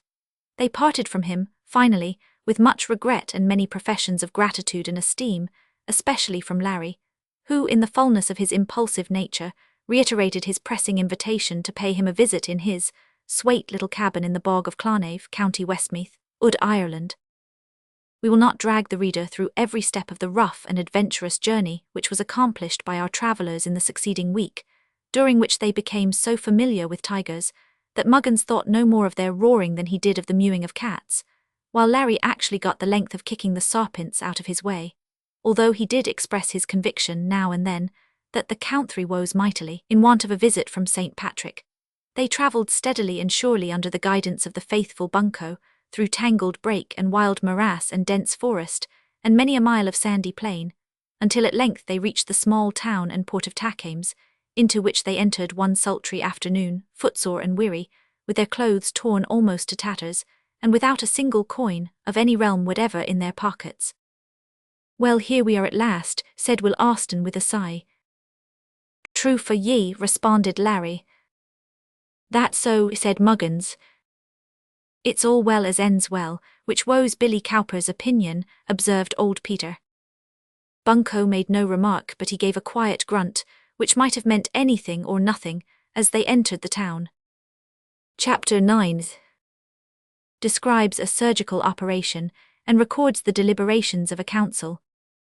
The town of Tacames in the Republic of Ecuador is not large, neither is it important to the world, but it appeared both large and important in the eyes of our hero and his comrades. In their circumstances, any town would have been regarded as a city of refuge, and their joy on arriving was not much, if at all, marred by the smallness and the poor appearance of the town, which at that time consisted of about 20 houses. They were built on the top of posts about 12 or 14 feet from the ground, like the hut of the Spaniard already described, because, being closely walled in by a dense jungle, tigers and huge monkeys were bold enough to pay the inhabitants nocturnal and unwelcome visits very frequently. "A curious-looking place," observed Will Austen as they drew near. "So would the natives observe of London or Liverpool," said old Peter. "With less cause, however," replied Will. "That depends on taste," retorted old Peter. "Be no manes," put in Larry. "It neither depends on taste nor smell but feelin'. See now, here's how it is. We being in Tacames feels it curious, well av the natives hear woes in London they would feel it curious. It's all a matter o' feelin', d'ye see, one o' the 5 senses." "What a muddlehead you are, Larry," growled Muggins. "You don't even know that there's 6 senses." "Only 5, said the Irishman firmly. "Seein', hearin', tastin', smellin' and feelin'. What's the 6th sense?" "One that you are chock full of, it's nonsense," replied Muggins. "Think o' that now," exclaimed Larry with a broad grin. "Sure I wint and forgot it, and the 7th one too, called common sense, of which, Muggins, you haven't got no more in your skull than a blue-faced baboon. Hallo, what is that? Is it a wild beast on its hind legs or only a mad man?" He pointed as he spoke to a man who approached them from the town, and whose appearance as well as his actions were well calculated to surprise them. He was a fine-looking man of gigantic size, with a poncho over his shoulders and a Spanish-looking sombrero on his head, but the most curious thing about him was his gait. At one moment he sauntered, holding his face between both hands, next moment he bent double and appeared to stamp with his feet. Then he hurried forward a few paces but paused abruptly, bent down and stamped again. Presently he caught sight of the travellers. At once his antics ceased. He raised himself erect and, advancing quickly, lifted his sombrero and saluted them with the air of a prince. Will Austen addressed him in English, and, to his surprise as well as gratification, the Spaniard replied in the same tongue, which he spoke, however, in a most remarkable way, having learned it chiefly from the skippers of those vessels that touched at the port. "I sole be happy to offer you hospitabilities, gentlemans," said Don Diego, for so he styled himself. "If you will come to mean house, you will grub there." The grin of unnatural ferocity which Don Diego put on while he spoke surprised and perplexed the travellers not a little, but he suddenly explained the mystery by clutching his hair, setting his teeth and muttering wildly, while he gave a quick stamp with his foot. "'Scuse me, gentlemans, I got most desperable tack of toothache." Will Austen attempted to console Don Diego by telling him that he was a surgeon, and that if he could only obtain a pair of pincers, he would soon remedy that evil. But the Spaniard shook his head, and assured him that there was a miserable man in the town calling himself a vendor of physic, who had already nearly driven him mad by attempting several times to pull the tooth, but in vain. "Indeed," said the Don, "the last time he have tried, I 'fraid I shut up one of his day's light, it was so sore." Will Austen ultimately persuaded the Spaniard, however, to consent to an operation, and the whole party accompanied him to his house, which was the most substantial in the town. Leaving his comrades there, Will went with Bunco in search of the apothecary, whom he soon found, and who readily lent him a pair of forceps, with which he returned to the residence of Don Diego. Considering his size, Will deemed it advisable to have Larry and Muggins standing by ready to hold him if he should prove obstreperous. This was a wise precaution, for the moment Will began to pull at the obstinate grinder, the gigantic Don began to roar and then to struggle. The tooth was terribly firm.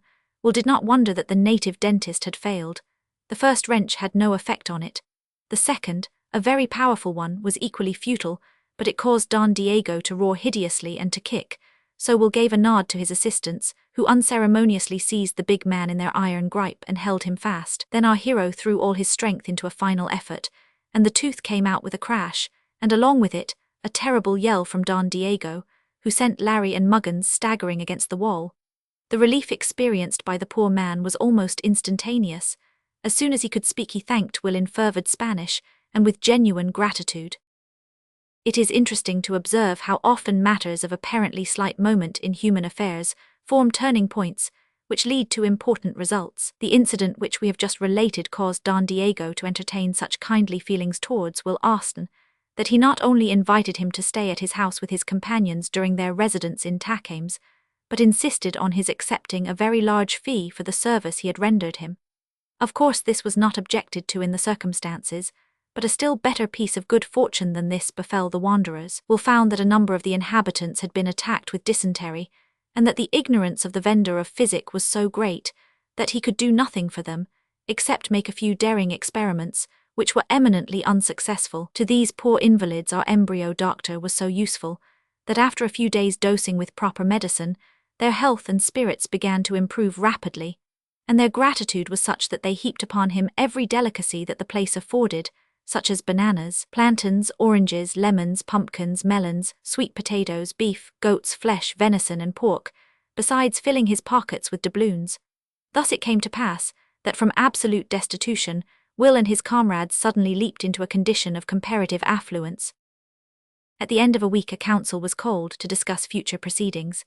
The council chamber was, as usual, the forest, and Spanish cigarettes assisted the deliberations. Will, being called to the chair, which was a tree stump, opened the proceedings by propounding the question, "What shall we do now? For of course we must not trespass too long on the hospitality of Don Diego."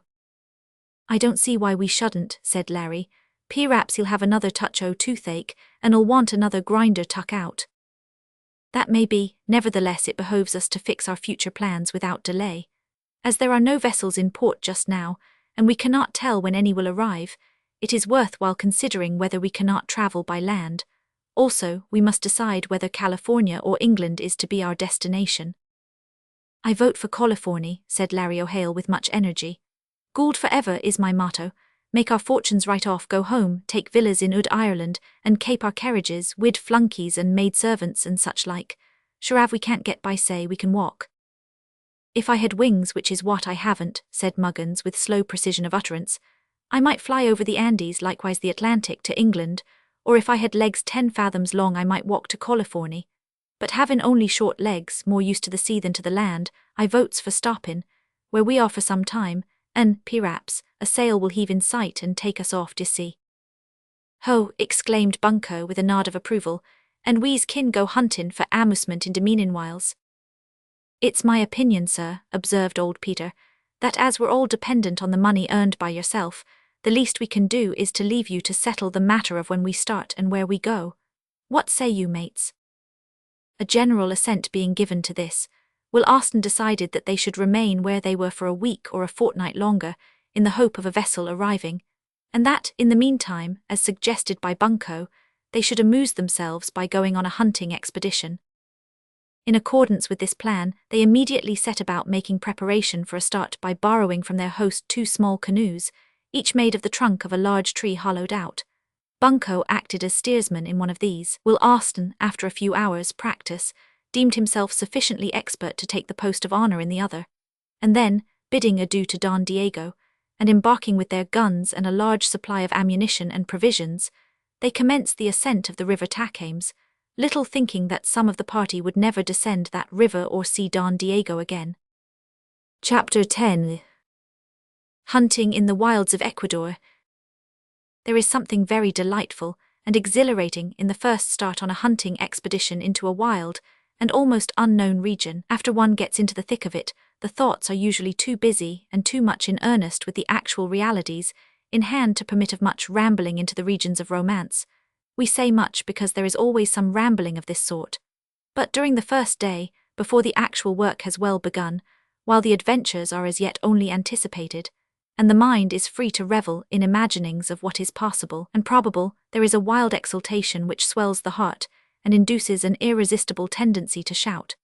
Indeed, on the present occasion, some of the party did shout lustily in order to vent their feelings, and Larry O'Hale in particular caused the jungle to echo so loudly with the sounds of his enthusiasm that the affrighted apes and jaguars must have trembled in their skins if they were possessed of ordinary feelings.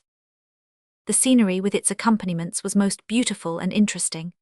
The river, a narrow one, flowed through a dense and continuous forest. Rich and lofty trees overarched it, affording agreeable shade, and on the branches were to be seen great numbers of kingfishers, parrots, and other birds of rich plumage, which filled the air at least with sound, if not with melody. The concert was further swelled by the constant cries of wild beasts, such as the howl of a tiger or the scream of a monkey. But there is no pleasure without some alloy. On this river mosquitoes were the alloy. These tormenting creatures persecuted the hunters by night as well as by day, for they are amongst the few insects which indulge in the pernicious habit of never going to bed. We cannot indeed say authoritatively that mosquitoes never sleep, but we can and do say that they torment human beings, and rob them of their sleep if possible without intermission. Larry O'Hale, being of a fiery nature, was at first driven nearly to distraction, and as he said himself, he did little else than slap his own face day and night in trying to kill the little varmints. Muggins bore up stoically, and all of them became callous in course of time. Fish of many kinds were seen in the clear water, and their first success in the sporting way was the spearing of 2 fine mullet. Soon after this incident, a herd of brown deer were seen to rush out of the jungle and dash down an open glade, with noses up and antlers resting back on their necks. A shot from Bunko's gun alarmed but did not hit them, for Bunko had been taken by surprise and was in an unstable canoe. Before the deer had disappeared, 2 or 3 loud roars were heard. "Quick, go ashore," whispered Bunko, running his canoe in among the overhanging bushes and jumping out. 3 tigers bounded at that moment from the jungle in pursuit of the deer. Bunko took rapid aim, but his old flint gun missed fire. Luckily, Will Austen, having followed his example, was ready. He fired, and one of the tigers fell, mortally wounded. Before he could wriggle into the jungle, Bunko ran up and put a bullet into his brain. This was a splendid beginning, and the hunters were loud in their congratulations of each other, while Bunko skinned the tiger. But the reader must not suppose that we intend to chronicle every incident of this kind. We record this as a specimen of their work during the following 3 weeks. They did not indeed shoot a tiger daily, but they bagged several within that period, besides a number of deer and other game. We must hasten, however, to tell of an event which put a sudden stop to our heroes' hunting at that time, and resulted in the breaking up of that hitherto united and harmonious party.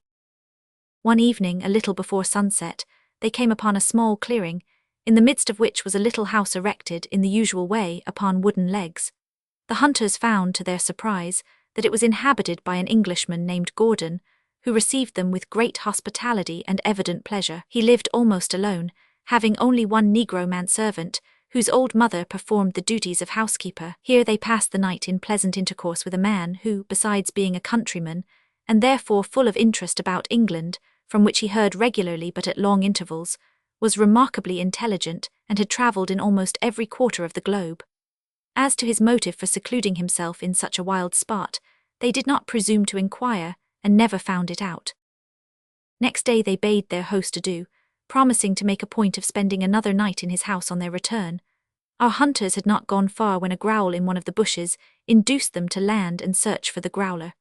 They found him in the person of a large tiger, which Will Austen caught a glimpse of sneaking away with the lithe motions of a gigantic cat. A hurried shot wounded the beast, which instead of flying turned round suddenly, and with a bound alighted on our hero's shoulders.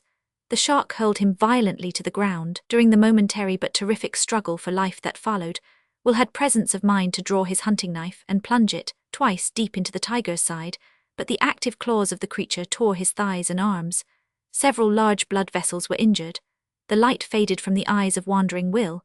His strong arm lost its cunning, and in the midst of a loud report mingled with a roar like thunder in his ears, he fainted away.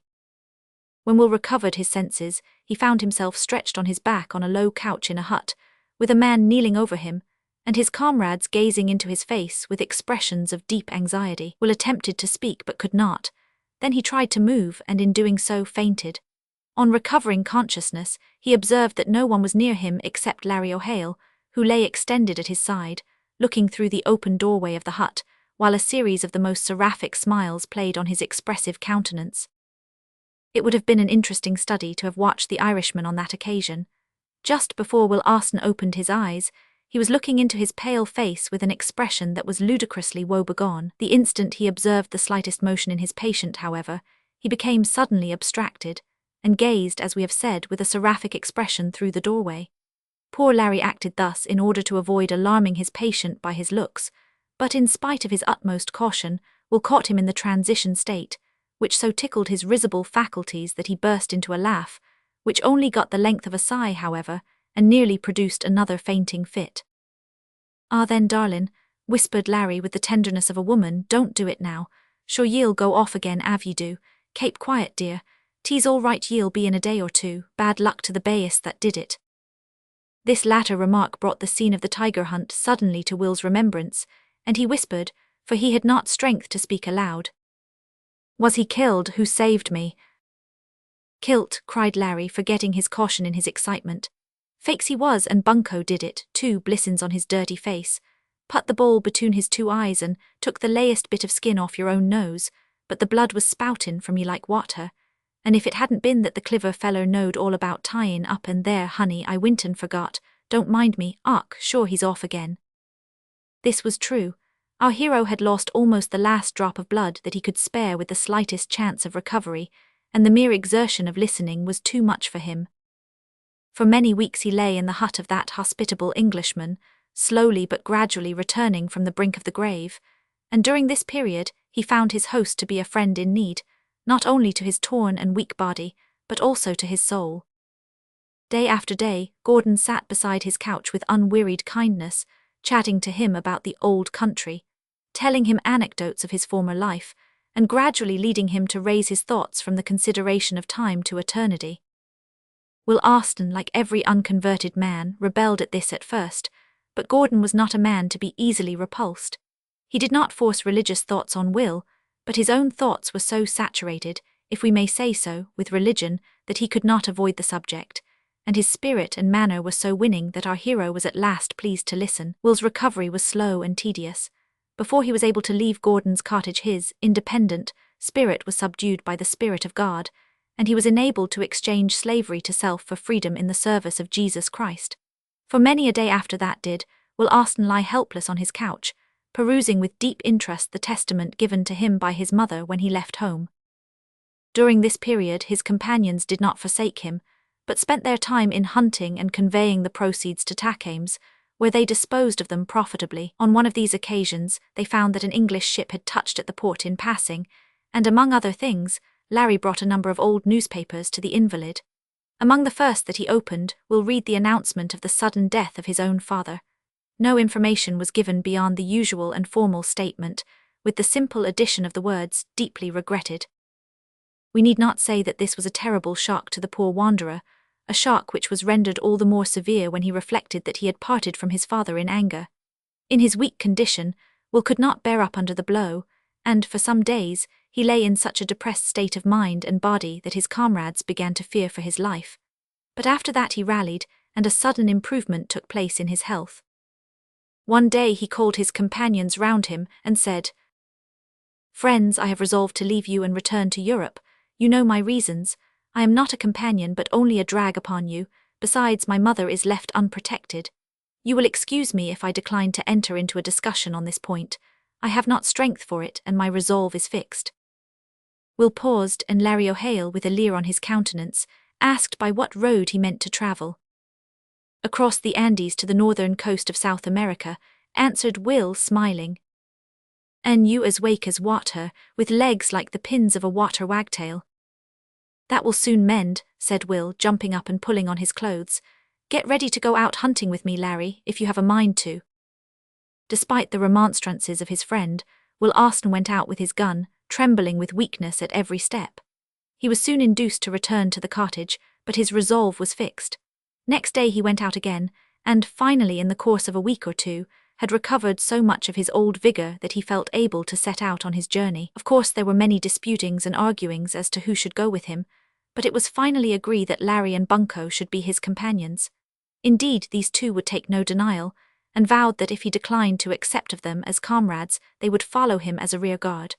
Muggins and old Peter decided that they would return to Tacames, and make their way thence to California.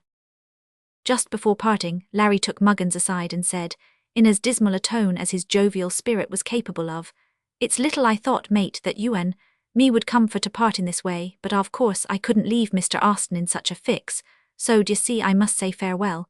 But kape your weather eye open, ood boy, for as sure as Larry O'Hale has got 2 legs which makes a pair, you'll see him in Californy yit, diggin' for his fortin. In the meantime, as I know ye'll want money, and as I've made a lot more than you by huntin', becase of being a better shot, d'ye see, here, a small sum which I axes you to accept of as a testimonial of my Andean friendship." Muggins bluntly refused the leathern bag which Larry thrust into his hand, but he ultimately allowed him to force it into his pocket, and turned away with a sigh. It was a lovely morning when Wandering Will sorrowfully bade his friends farewell, and with his faithful followers, turned his face towards the snow-capped range of the mighty Andes. Chapter 11. Wandering Will travels, finds his profession profitable, and sees a good deal of life in new forms. The first part of the journey was performed in a canoe on the Tacames River, up which they ascended with considerable speed. The scenery was delightfully varied. In some places the stream was wide, in others very narrow, fringed along the banks with the most luxuriant timber and brushwood, in which the concert kept up by birds and beasts was constant, but not disagreeable to the ears of such enthusiastic sportsmen as Will Austen, Larry O'Hale, and Bunco. The only disagreeable objects in the landscape were the alligators, which hideously ugly creatures were seen, covered with mud, crawling along the banks and over slimy places, with a sluggish motion of their bodies and an antediluvian sort of glare in their eyes that was peculiarly disgusting. They were found to be comparatively harmless, however. If they had chanced to catch a man asleep, they would have seized him, no doubt, and dragged him into the water, but being errant cowards, they had not the pluck to face even a little boy when he was in motion. Towards the afternoon of the first day, the hunters came to a long bend in the river. Here Will Austen resolved to leave Bunco to proceed alone with the canoe, while he and Larry crossed the country in search of game. Their friend Gordon had given them an elaborate chart of the route up to the mountains, so that they knew there was a narrow neck of jungle over which they might pass and meet the canoe after it had traversed the bend in the river. "Have you got the tinderbox, Larry?" inquired Will as they were about to start. "Aye, and the powder and shot too, not to mention the bowie knife. Bad luck to the wild bayists as comes to close quarters wid me anyhow." He displayed an enormous and glittering knife as he spoke, with which he made 2 or 3 savage cuts and thrusts at imaginary tigers before returning it to its sheath. Cautioning Bunco to keep a good lookout for them on the other side of the neck of land, the hunters entered the forest. For several hours they trudged through bush and brake, over hill and dale, in jungle and morass, meadow and ravine, without seeing anything worth powder and shot, although they heard the cries of many wild creatures. "Ark, there's one at long last," whispered Larry, on coming to the edge of a precipice that overlooked a gorge or hollow, at the bottom of which a tiger was seen tearing to pieces the carcass of a poor goat that it had captured. It was a long shot, but Larry was impatient. He raised his gun, fired and missed. Will Austen fired immediately and wounded the brute, which limped away, howling, and escaped. The carcass of the goat, however, remained, so the hunters cut off the best parts of the flesh for supper, and then hastened to rejoin the canoe, for the shades of night were beginning to fall. For an hour longer they walked, and then suddenly they both stopped and looked at each other. "I do belave we've gone and lost ourselves again," said Larry. "I am afraid you are right," replied Will with a half-smile. "Come, try to climb to the top of yonder tree on the eminence. Perhaps you may be able to see from it how the land lies." Larry went off at once, but on coming down said it was so dark that he could see nothing but dense forest everywhere. There was nothing for it now but to encamp in the woods. Selecting, therefore, a large spreading tree, Larry kindled a fire under it, and his companion in trouble discharged several shots in succession to let Bunko know their position if he should be within hearing. Neither Will nor Larry took troubles of this kind much to heart. As soon as a roaring fire was blazing, with the sparks flying in clouds into the trees overhead, and the savory smell of roasting goat's flesh perfuming the air, they threw care to the dogs and gave themselves up to the enjoyment of the hour, feeling assured that Bunko would never desert them, and that all should be well on the morrow. After supper they ascended the tree, for the howling of wild beasts increased as the night advanced, warning them that it would be dangerous to sleep on the ground. Here they made a sort of stage or platform among the branches, which was converted into a comfortable couch by being strewn 6 inches deep with leaves. Only one at a time dared venture to sleep, however, for creatures that could climb had to be guarded against. At first this was a light duty, but as time passed by it became extremely irksome, and when Larry was awakened by Will to take his second spell of watching, he vented his regrets in innumerable grunts, growls, coughs, and gasps, while he endeavoured to rub his eyes open with his knuckles. "Have a care, lad," said Will with a sleepy laugh as he lay down. "The tigers will mistake your noise for an invitation to." A snore terminated the speech. "Bad luck to them," yawned Larry, endeavouring to gaze round him. In less than a minute his chin fell forward on his breast, and he began to tumble backwards. Awaking with a start under the impression that he was falling off the tree, he threw out both his arms violently and recovered himself. "Come, Larry," he muttered to himself with a facetious smile of the most idiotical description, "don't give way like that, boy, ain't ye standin' sintry, and it's death by law to slape at your post. Ark, but the eyes o' me won't kape open. Lean your back agin that branch to kape ye from fallin'. There, now howled up like a man ud be, oh oi." His words came slower and slower, until at the last his head dropped forward on his chest, and he fell into a profound sleep, to the immense delight of a very small monkey which had been watching his motions for some time, and which now ventured to approach and touch the various articles that lay beside the sleepers, with intense alarm, yet with fiendish glee, depicted on its small visage. Thus some hours of the night were passed, but before morning the rest of the sleepers was rudely broken by one of the most appalling roars they had yet heard. They were up and wide awake instantly, with their guns ready and fingers on the triggers. "It's draimin' we must have." A rustling in the branches overhead checked him, and next moment the roar was repeated. Larry, with an irresistible feeling of alarm, echoed it and fired right above his head, doing nothing more serious, however, than accelerating the flight of the already horrified monkey. The shot was followed by another roar, which ended in something like a hideous laugh. "Sure 'tis a hyena," exclaimed Larry, reloading in violent haste. "A hyena," exclaimed Will. "Aye, and a black one too. Come down, Bunko, you scoundrel, else I'll put a bullet in your thick skull." At this invocation the rustling overhead increased, and Bunko dropped upon the platform, grinning from ear to ear at the success of his practical joke. "Ark, ye blackamoor," cried Larry, seizing the native by the throat and shaking him. "What d'ye mean be such doin', S.A.?" "Me mean noting," said Bunko, still chuckling prodigiously, "but it a most glorious fun for fright de bold Irishessman." "Sit down, ye kangaroo, and tell us how he found us out," cried Larry. "You heard our shots, I suppose," said Will. To this Bunko replied that he had not only heard their shots, but had seen them light their fire, and eat their supper, and prepare their couch, and go to sleep, all of which he enjoyed so intensely, in prospect of the joke he meant to perpetrate, that he was obliged to retire several times during the evening to a convenient distance and roar in imitation of a tiger, merely to relieve his feelings without betraying his presence. He added that the canoe was about 5 minutes' walk from where they sat, and somewhat mollified the indignation of his comrades by saying that he would watch during the remainder of the night while they slept. Next morning at daybreak the party re-embarked in the canoe and continued their journey. Soon the character of the country changed. After a few days the thick forests had disappeared, and richly cultivated small farms took their place. Everywhere they were most hospitably entertained by the inhabitants, who styled Will Physico, because Bunko made a point of introducing him as a doctor. One evening they arrived at a little town with a small and rapid stream of water passing through it.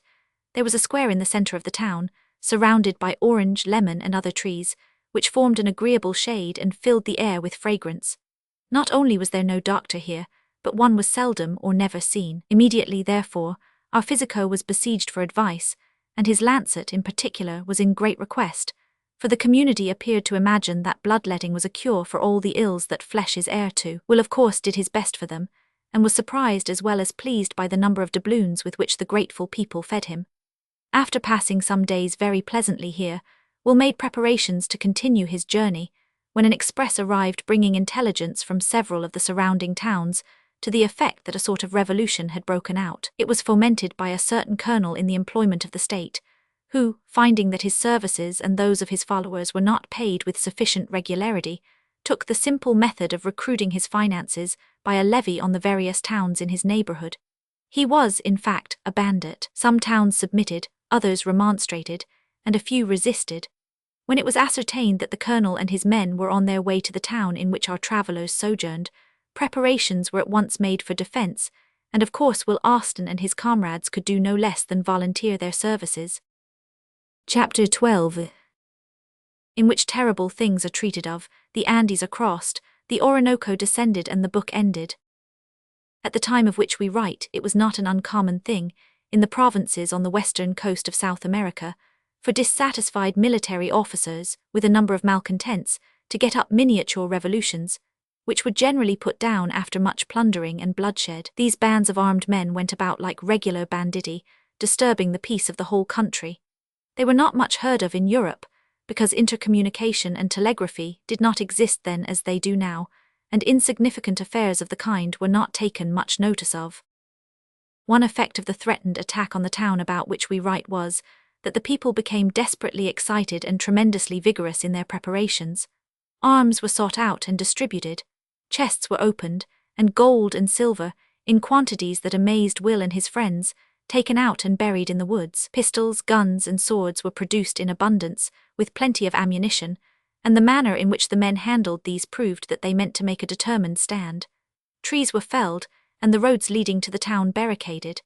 As the express came along, he spread the news around, and farmers came in from all quarters driving their cattle before them. All the arrangements for defence were made under the direction of Don Pedro, a retired officer, who proved to be quite equal to the occasion, posted his men judiciously, and sent out scouts on horseback. Will Austen, Larry, and Bunco were left to do as they pleased, so they armed themselves, procured horses, kept close together, and rode about the town observing the arrangements. The night passed without alarm, but early in the morning a horseman arrived with the news that the rebels were advancing. A few hours afterwards they appeared in full view. Some were mounted, but the majority were on foot, and a more villainous set of rascals could not well be imagined. They advanced irregularly, evidently not expecting opposition from so insignificant a town, but those who first approached the barricades were received with such a galling fire that several were killed, many wounded, and the rest driven back. Their leader, a tall dark man on a powerful charger, rode to the front in a towering passion, and endeavoured to rally the men. At that moment a bold idea flashed upon Will Austen. He suddenly put spurs to his horse, galloped round to the lowest part of the barricade, leaped over it, and drawing his sword, charged the leader of the rebels like a thunderbolt. The man faced him and raised his sword to defend himself, but Will's first cut was so powerful that it broke down his guard, cleft his helmet, and tumbled him out of the saddle. The contending parties had scarce time to realize what was being done when the deed was completed, and a wild cheer burst from the townspeople, high above which there sounded a terrific hurrah. And next instant Larry O'Hale, followed by Bunco, shot from the barricades and charged the foe. The consternation caused by the suddenness and the unexpected nature of this onset made the banditti waver, and when they beheld the townsmen pouring out from their defences, and rushing at them with an evident determination to conquer or die, they turned and fled. The rout was complete, and for some time the people of the town continued to chase and slay the enemy, until the pursuit was suddenly stopped by an event as terrible as it was unexpected. For some weeks previous to the day when the town was assaulted, the neighbourhood, and indeed the whole of the surrounding provinces, had been visited by a series of slight earthquakes.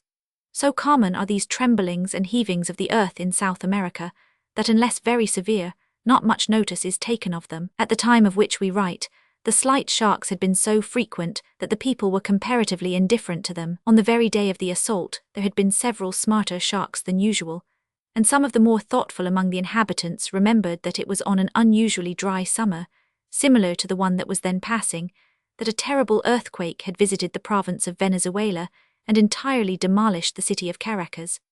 But the sudden attack of the rebels had for the time banished all thought of earthquakes.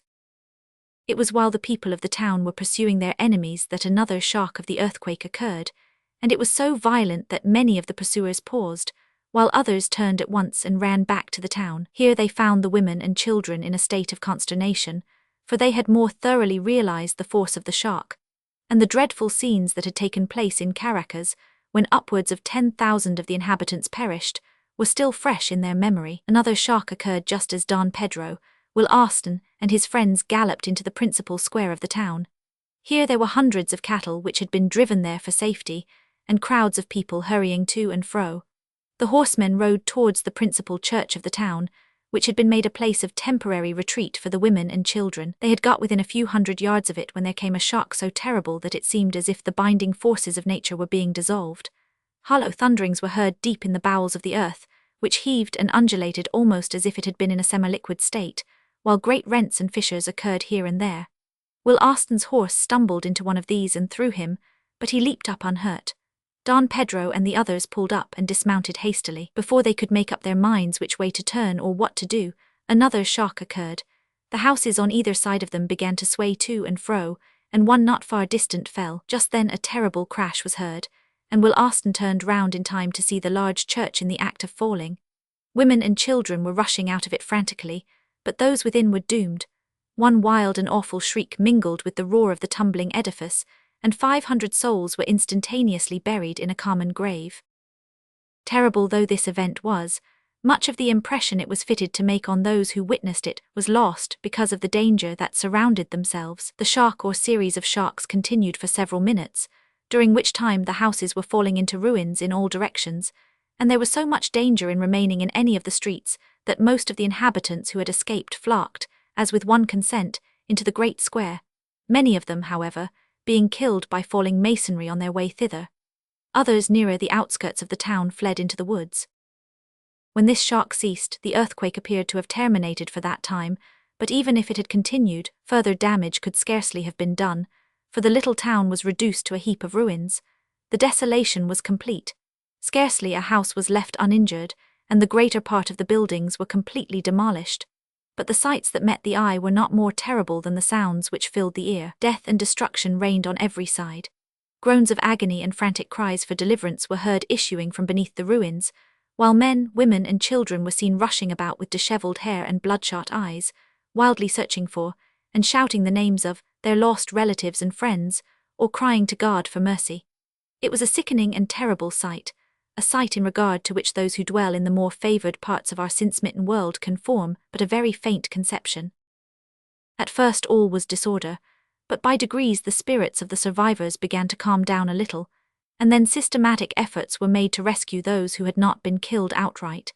It need scarcely be said that in this work our hero and his companions were conspicuously energetic. Will and Don Pedro organized the men into gangs, and wherever cries or groans were heard, they tore up and removed the ruins so vigorously that the poor sufferers were speedily released. But in performing this work, they uncovered the torn, crushed, and mangled bodies of hundreds of the dead.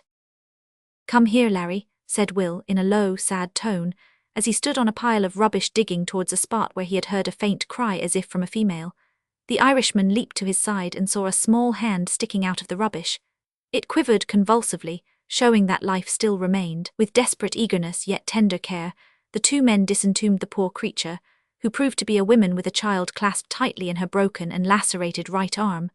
The woman was alive, but the poor child was dead, the skull having been completely smashed and its brains scattered on its mother's bosom. As they carried them away, the woman also expired. In the course of a few hours, great numbers of wounded persons, young and old, were laid under the lemon trees by the banks of the little stream that traversed the town. Some were slightly hurt, but by far the greater number were terribly crushed and lacerated, many of them past all hope of recovery. To these sufferers Will Austen now gave his undivided attention, washing and bandaging wounds, amputating limbs, and endeavouring by every means to relieve them and save their lives. While to the dying he tried, in the little Spanish he knew, to convey words of spiritual comfort, sometimes finding it impossible to do more than whisper the name of Jesus in a dying ear, while hurriedly passing from one to another. If earnest heart-expressive glances from eyes that were slowly fading conveyed any evidence of good having been done, Will's labor of love was not spent in vain. Reader, a volume would not suffice to detail a tithe of the sights and scenes of thrilling and dreadful interest that occurred in that small South American town on the occasion of the earthquake. Yet, awful though these were, they were as nothing compared with the more stupendous calamities that have been caused by earthquakes in that land of instability, not only in times long past, but in times so very recent that the moss cannot yet have begun to cover, nor the weather to stain, the tombstones and monuments of those who perished. For many weeks Will Austen remained there tending the sick and dying. Then he bade his kind, unfortunate friends farewell, and once more turning his face towards the Cordillera of the Andes, resumed his homeward journey with his faithful attendants.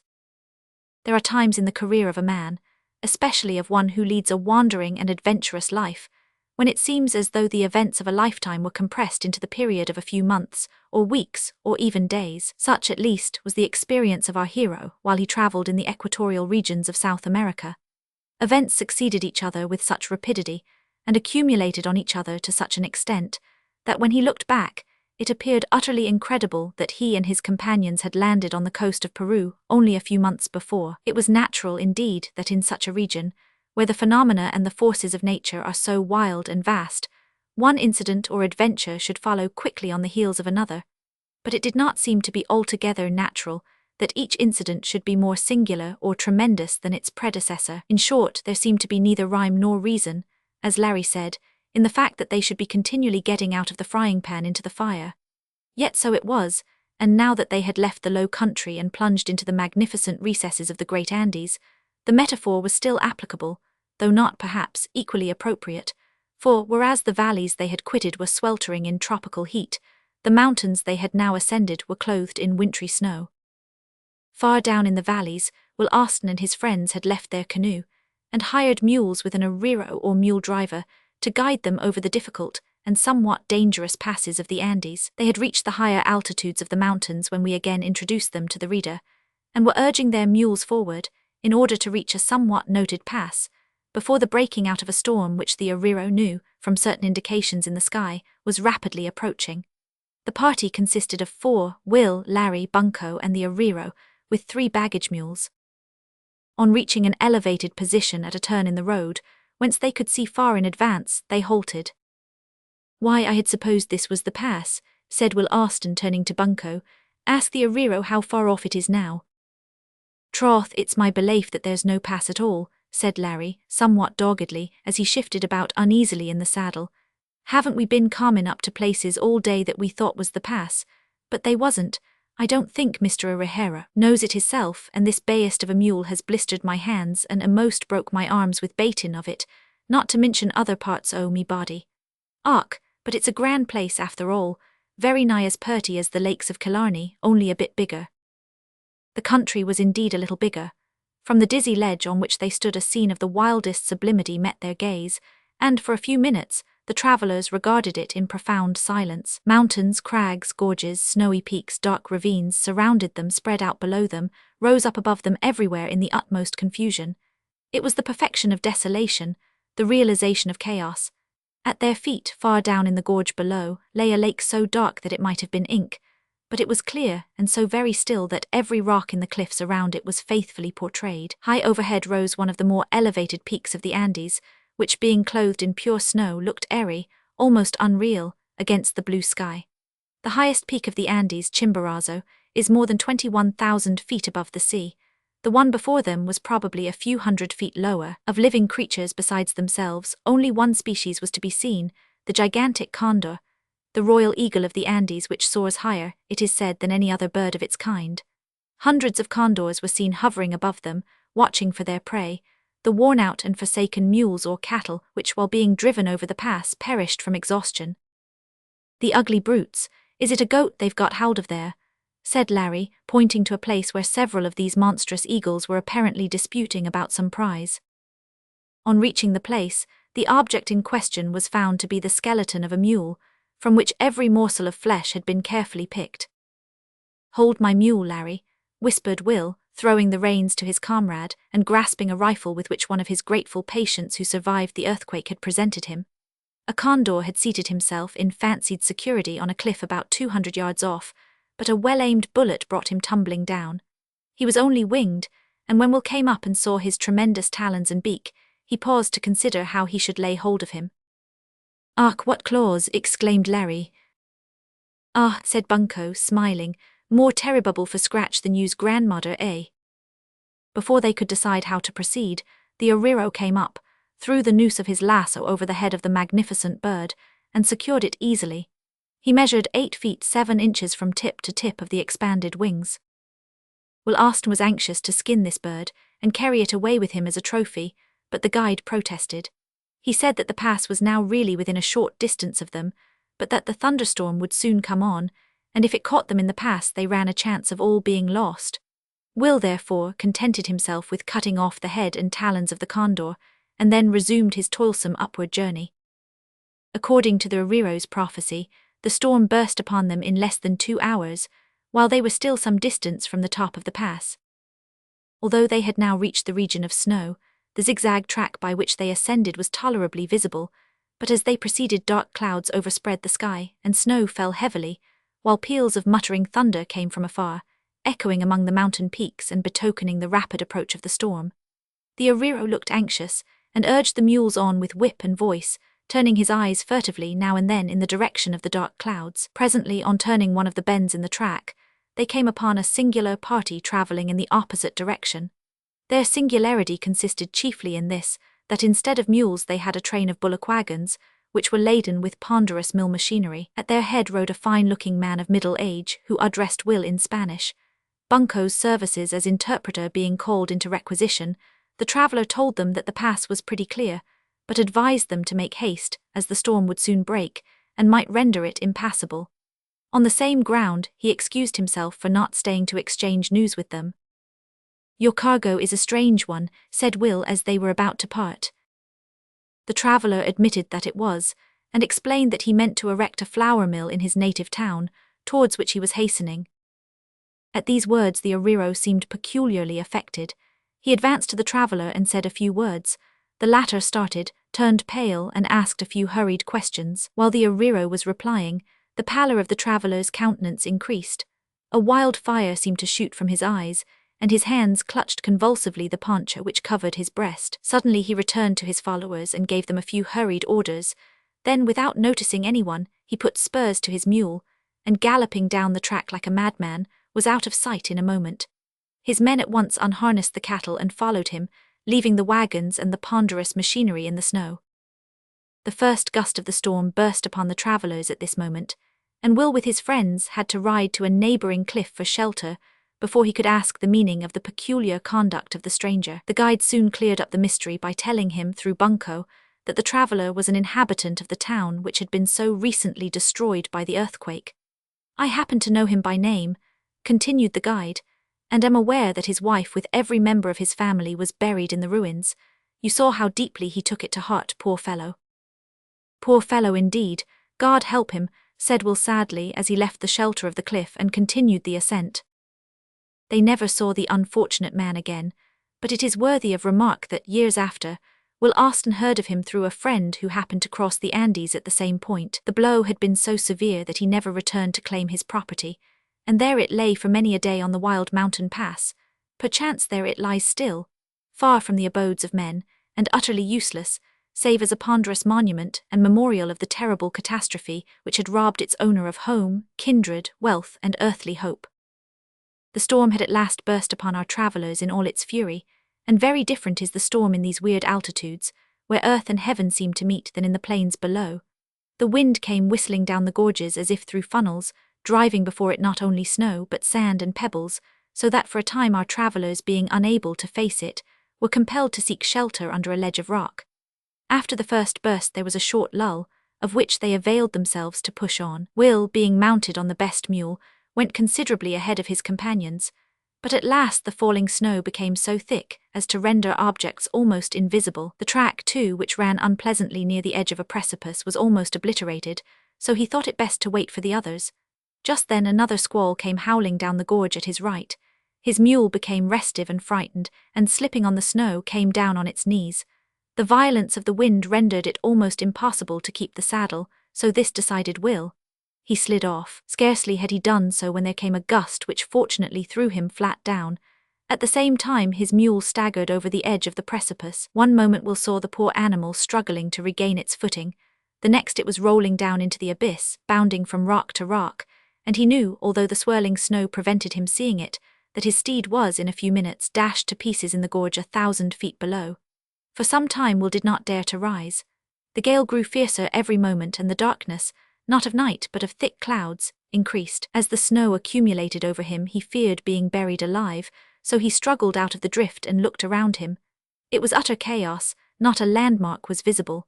Having turned round once or twice, he did not know how to direct his steps. While hesitating as to what he should do, another gust swept by, carried away his hat and poncho, tore his overcoat right up the back and compelled him to lie down again, in which position he remained until he felt benumbed with cold.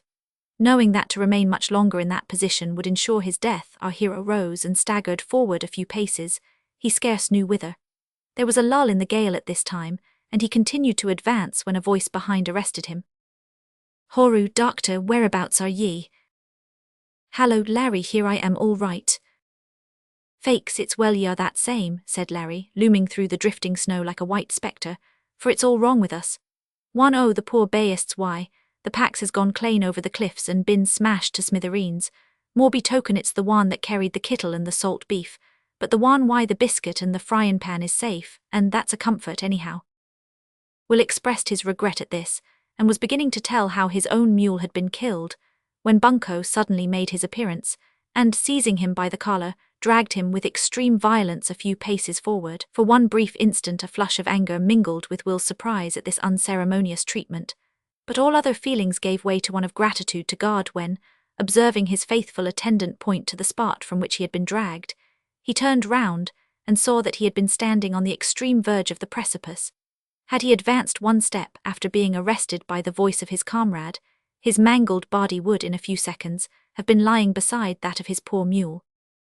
There was no time to speak of these things, however, just then, for the storm, or rather the squall, burst forth again with increased violence, and the pass was still before them. So, like the men of a forlorn hope who press up to the breach, they braced themselves to renew the conflict and pushed on. The truth of the proverb that fortune favours the brave was verified on this occasion. The storm passed over almost as quickly as it had begun, the sky cleared up, and before night set in they had crossed the pass, and were rapidly descending the eastern side of the mountains towards the fertile plains and valleys of Colombia. The transition from the wintry cold of the high regions of the Andes to the intense tropical heat of the plains and forests was rapidly made. In a few days the travellers were obliged to throw off their ponchos and warm garments, and at the end of a few weeks we find them stretched out lazily in the stern of a canoe, under the guidance of 4 Creoles, floating quietly down one of the numerous tributaries of the Orinoco. The change was not only sudden but also agreeable. In truth, our adventurers had been so long subjected by that time to excitement and exhausting toil, especially while crossing the mountains, that the most robust among them began to long for a little rest, both bodily and mental, and now that they lay idly on their backs gazing at the passing scenery, listening to the ripple of the water and smoking cigarettes, it seemed as if the troubles of life had all passed away, and nothing but peace lay around and before them. "'Tis paradise entirely," observed Larry, removing his cigarette for a moment, and winking facetiously at a small monkey, which happened to peep at him just then through the foliage overhead. "Him won't be long like dat," said Bunko. "Come now, ye Iloman spalpeen, don't be causin' your dirty clouds to come over this purty vision. What's the use cryin' before ye're hurt, or pretendin' to know the future when ye knows nothin' about it? Ye're no better than a baboon, Bunko, as I've frequently had occasion to tell ye before now." Bunko made no reply to this, but smiled slightly as he changed his position to one of greater comfort, and lit a fresh cigarette. "Larry," said Will Austen, "did you remember to put the fresh meat in the canoe this morning?" "Och, morther," cried the Irishman, starting up with a look of desperate annoyance on his expressive face. "Sure I've wint and forgot it. It's hangin' at this minute on the branch where I put it last night for fear o' the tigers, bad luck to them." "Ho ho," ejaculated Bunko, "paradise am gone already." Larry turned upon his friend with a look that betokened no good, and appeared to meditate an assault, when Will Austen said quietly, "Never mind, Larry, I luckily observed your omission and put it into the canoe myself." "Ah then, doctor, it's not right of 'ee to trifle wid a poor man's feelin' in that way. especially in regard to his stomach, which with me is a tinder point. However, it's all right, so I'll light another thim cigarettes. They're not bad things after all, though small and wake at the best for a man as was used to twist a black pipe since he was 2 foot high. The Irishman lay down and once more sought to recover his lost paradise, but was interrupted by an exclamation from one of the canoemen, who pointed to a part of the river's bank where no fewer than 8 crocodiles were lying basking in the sun.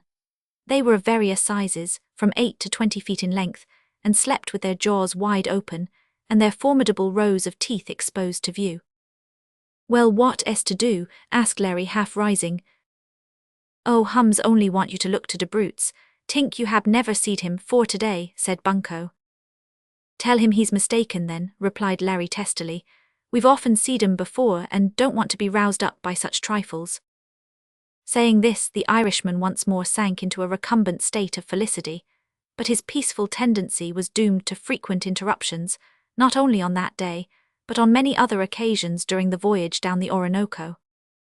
In the evening of that same day he had an adventure which induced him to suspect, more strongly even than Bunko, that terrestrial paradise was indeed still a long way off. The party landed at a small clearing, where they were hospitably received by a professional tiger hunter, who, although nearly half naked and almost black, was a very dignified personage, and called himself Don Emanuel. This Don invited them up to smoke and eat at his residence, which turned out to be a very large one, no less than the wild forest itself, for he disdained houses, and was wont to sling his hammock nightly between 2 trees. At his encampment they were introduced to his wife and 2 daughters, who were as wild and as lightly clad as himself, and the only evidence, if evidence it was, that the ladies belonged to the gentler sex was that Donna Isabella, the elder sister, fondled large cat for which she appeared to entertain a strong affection.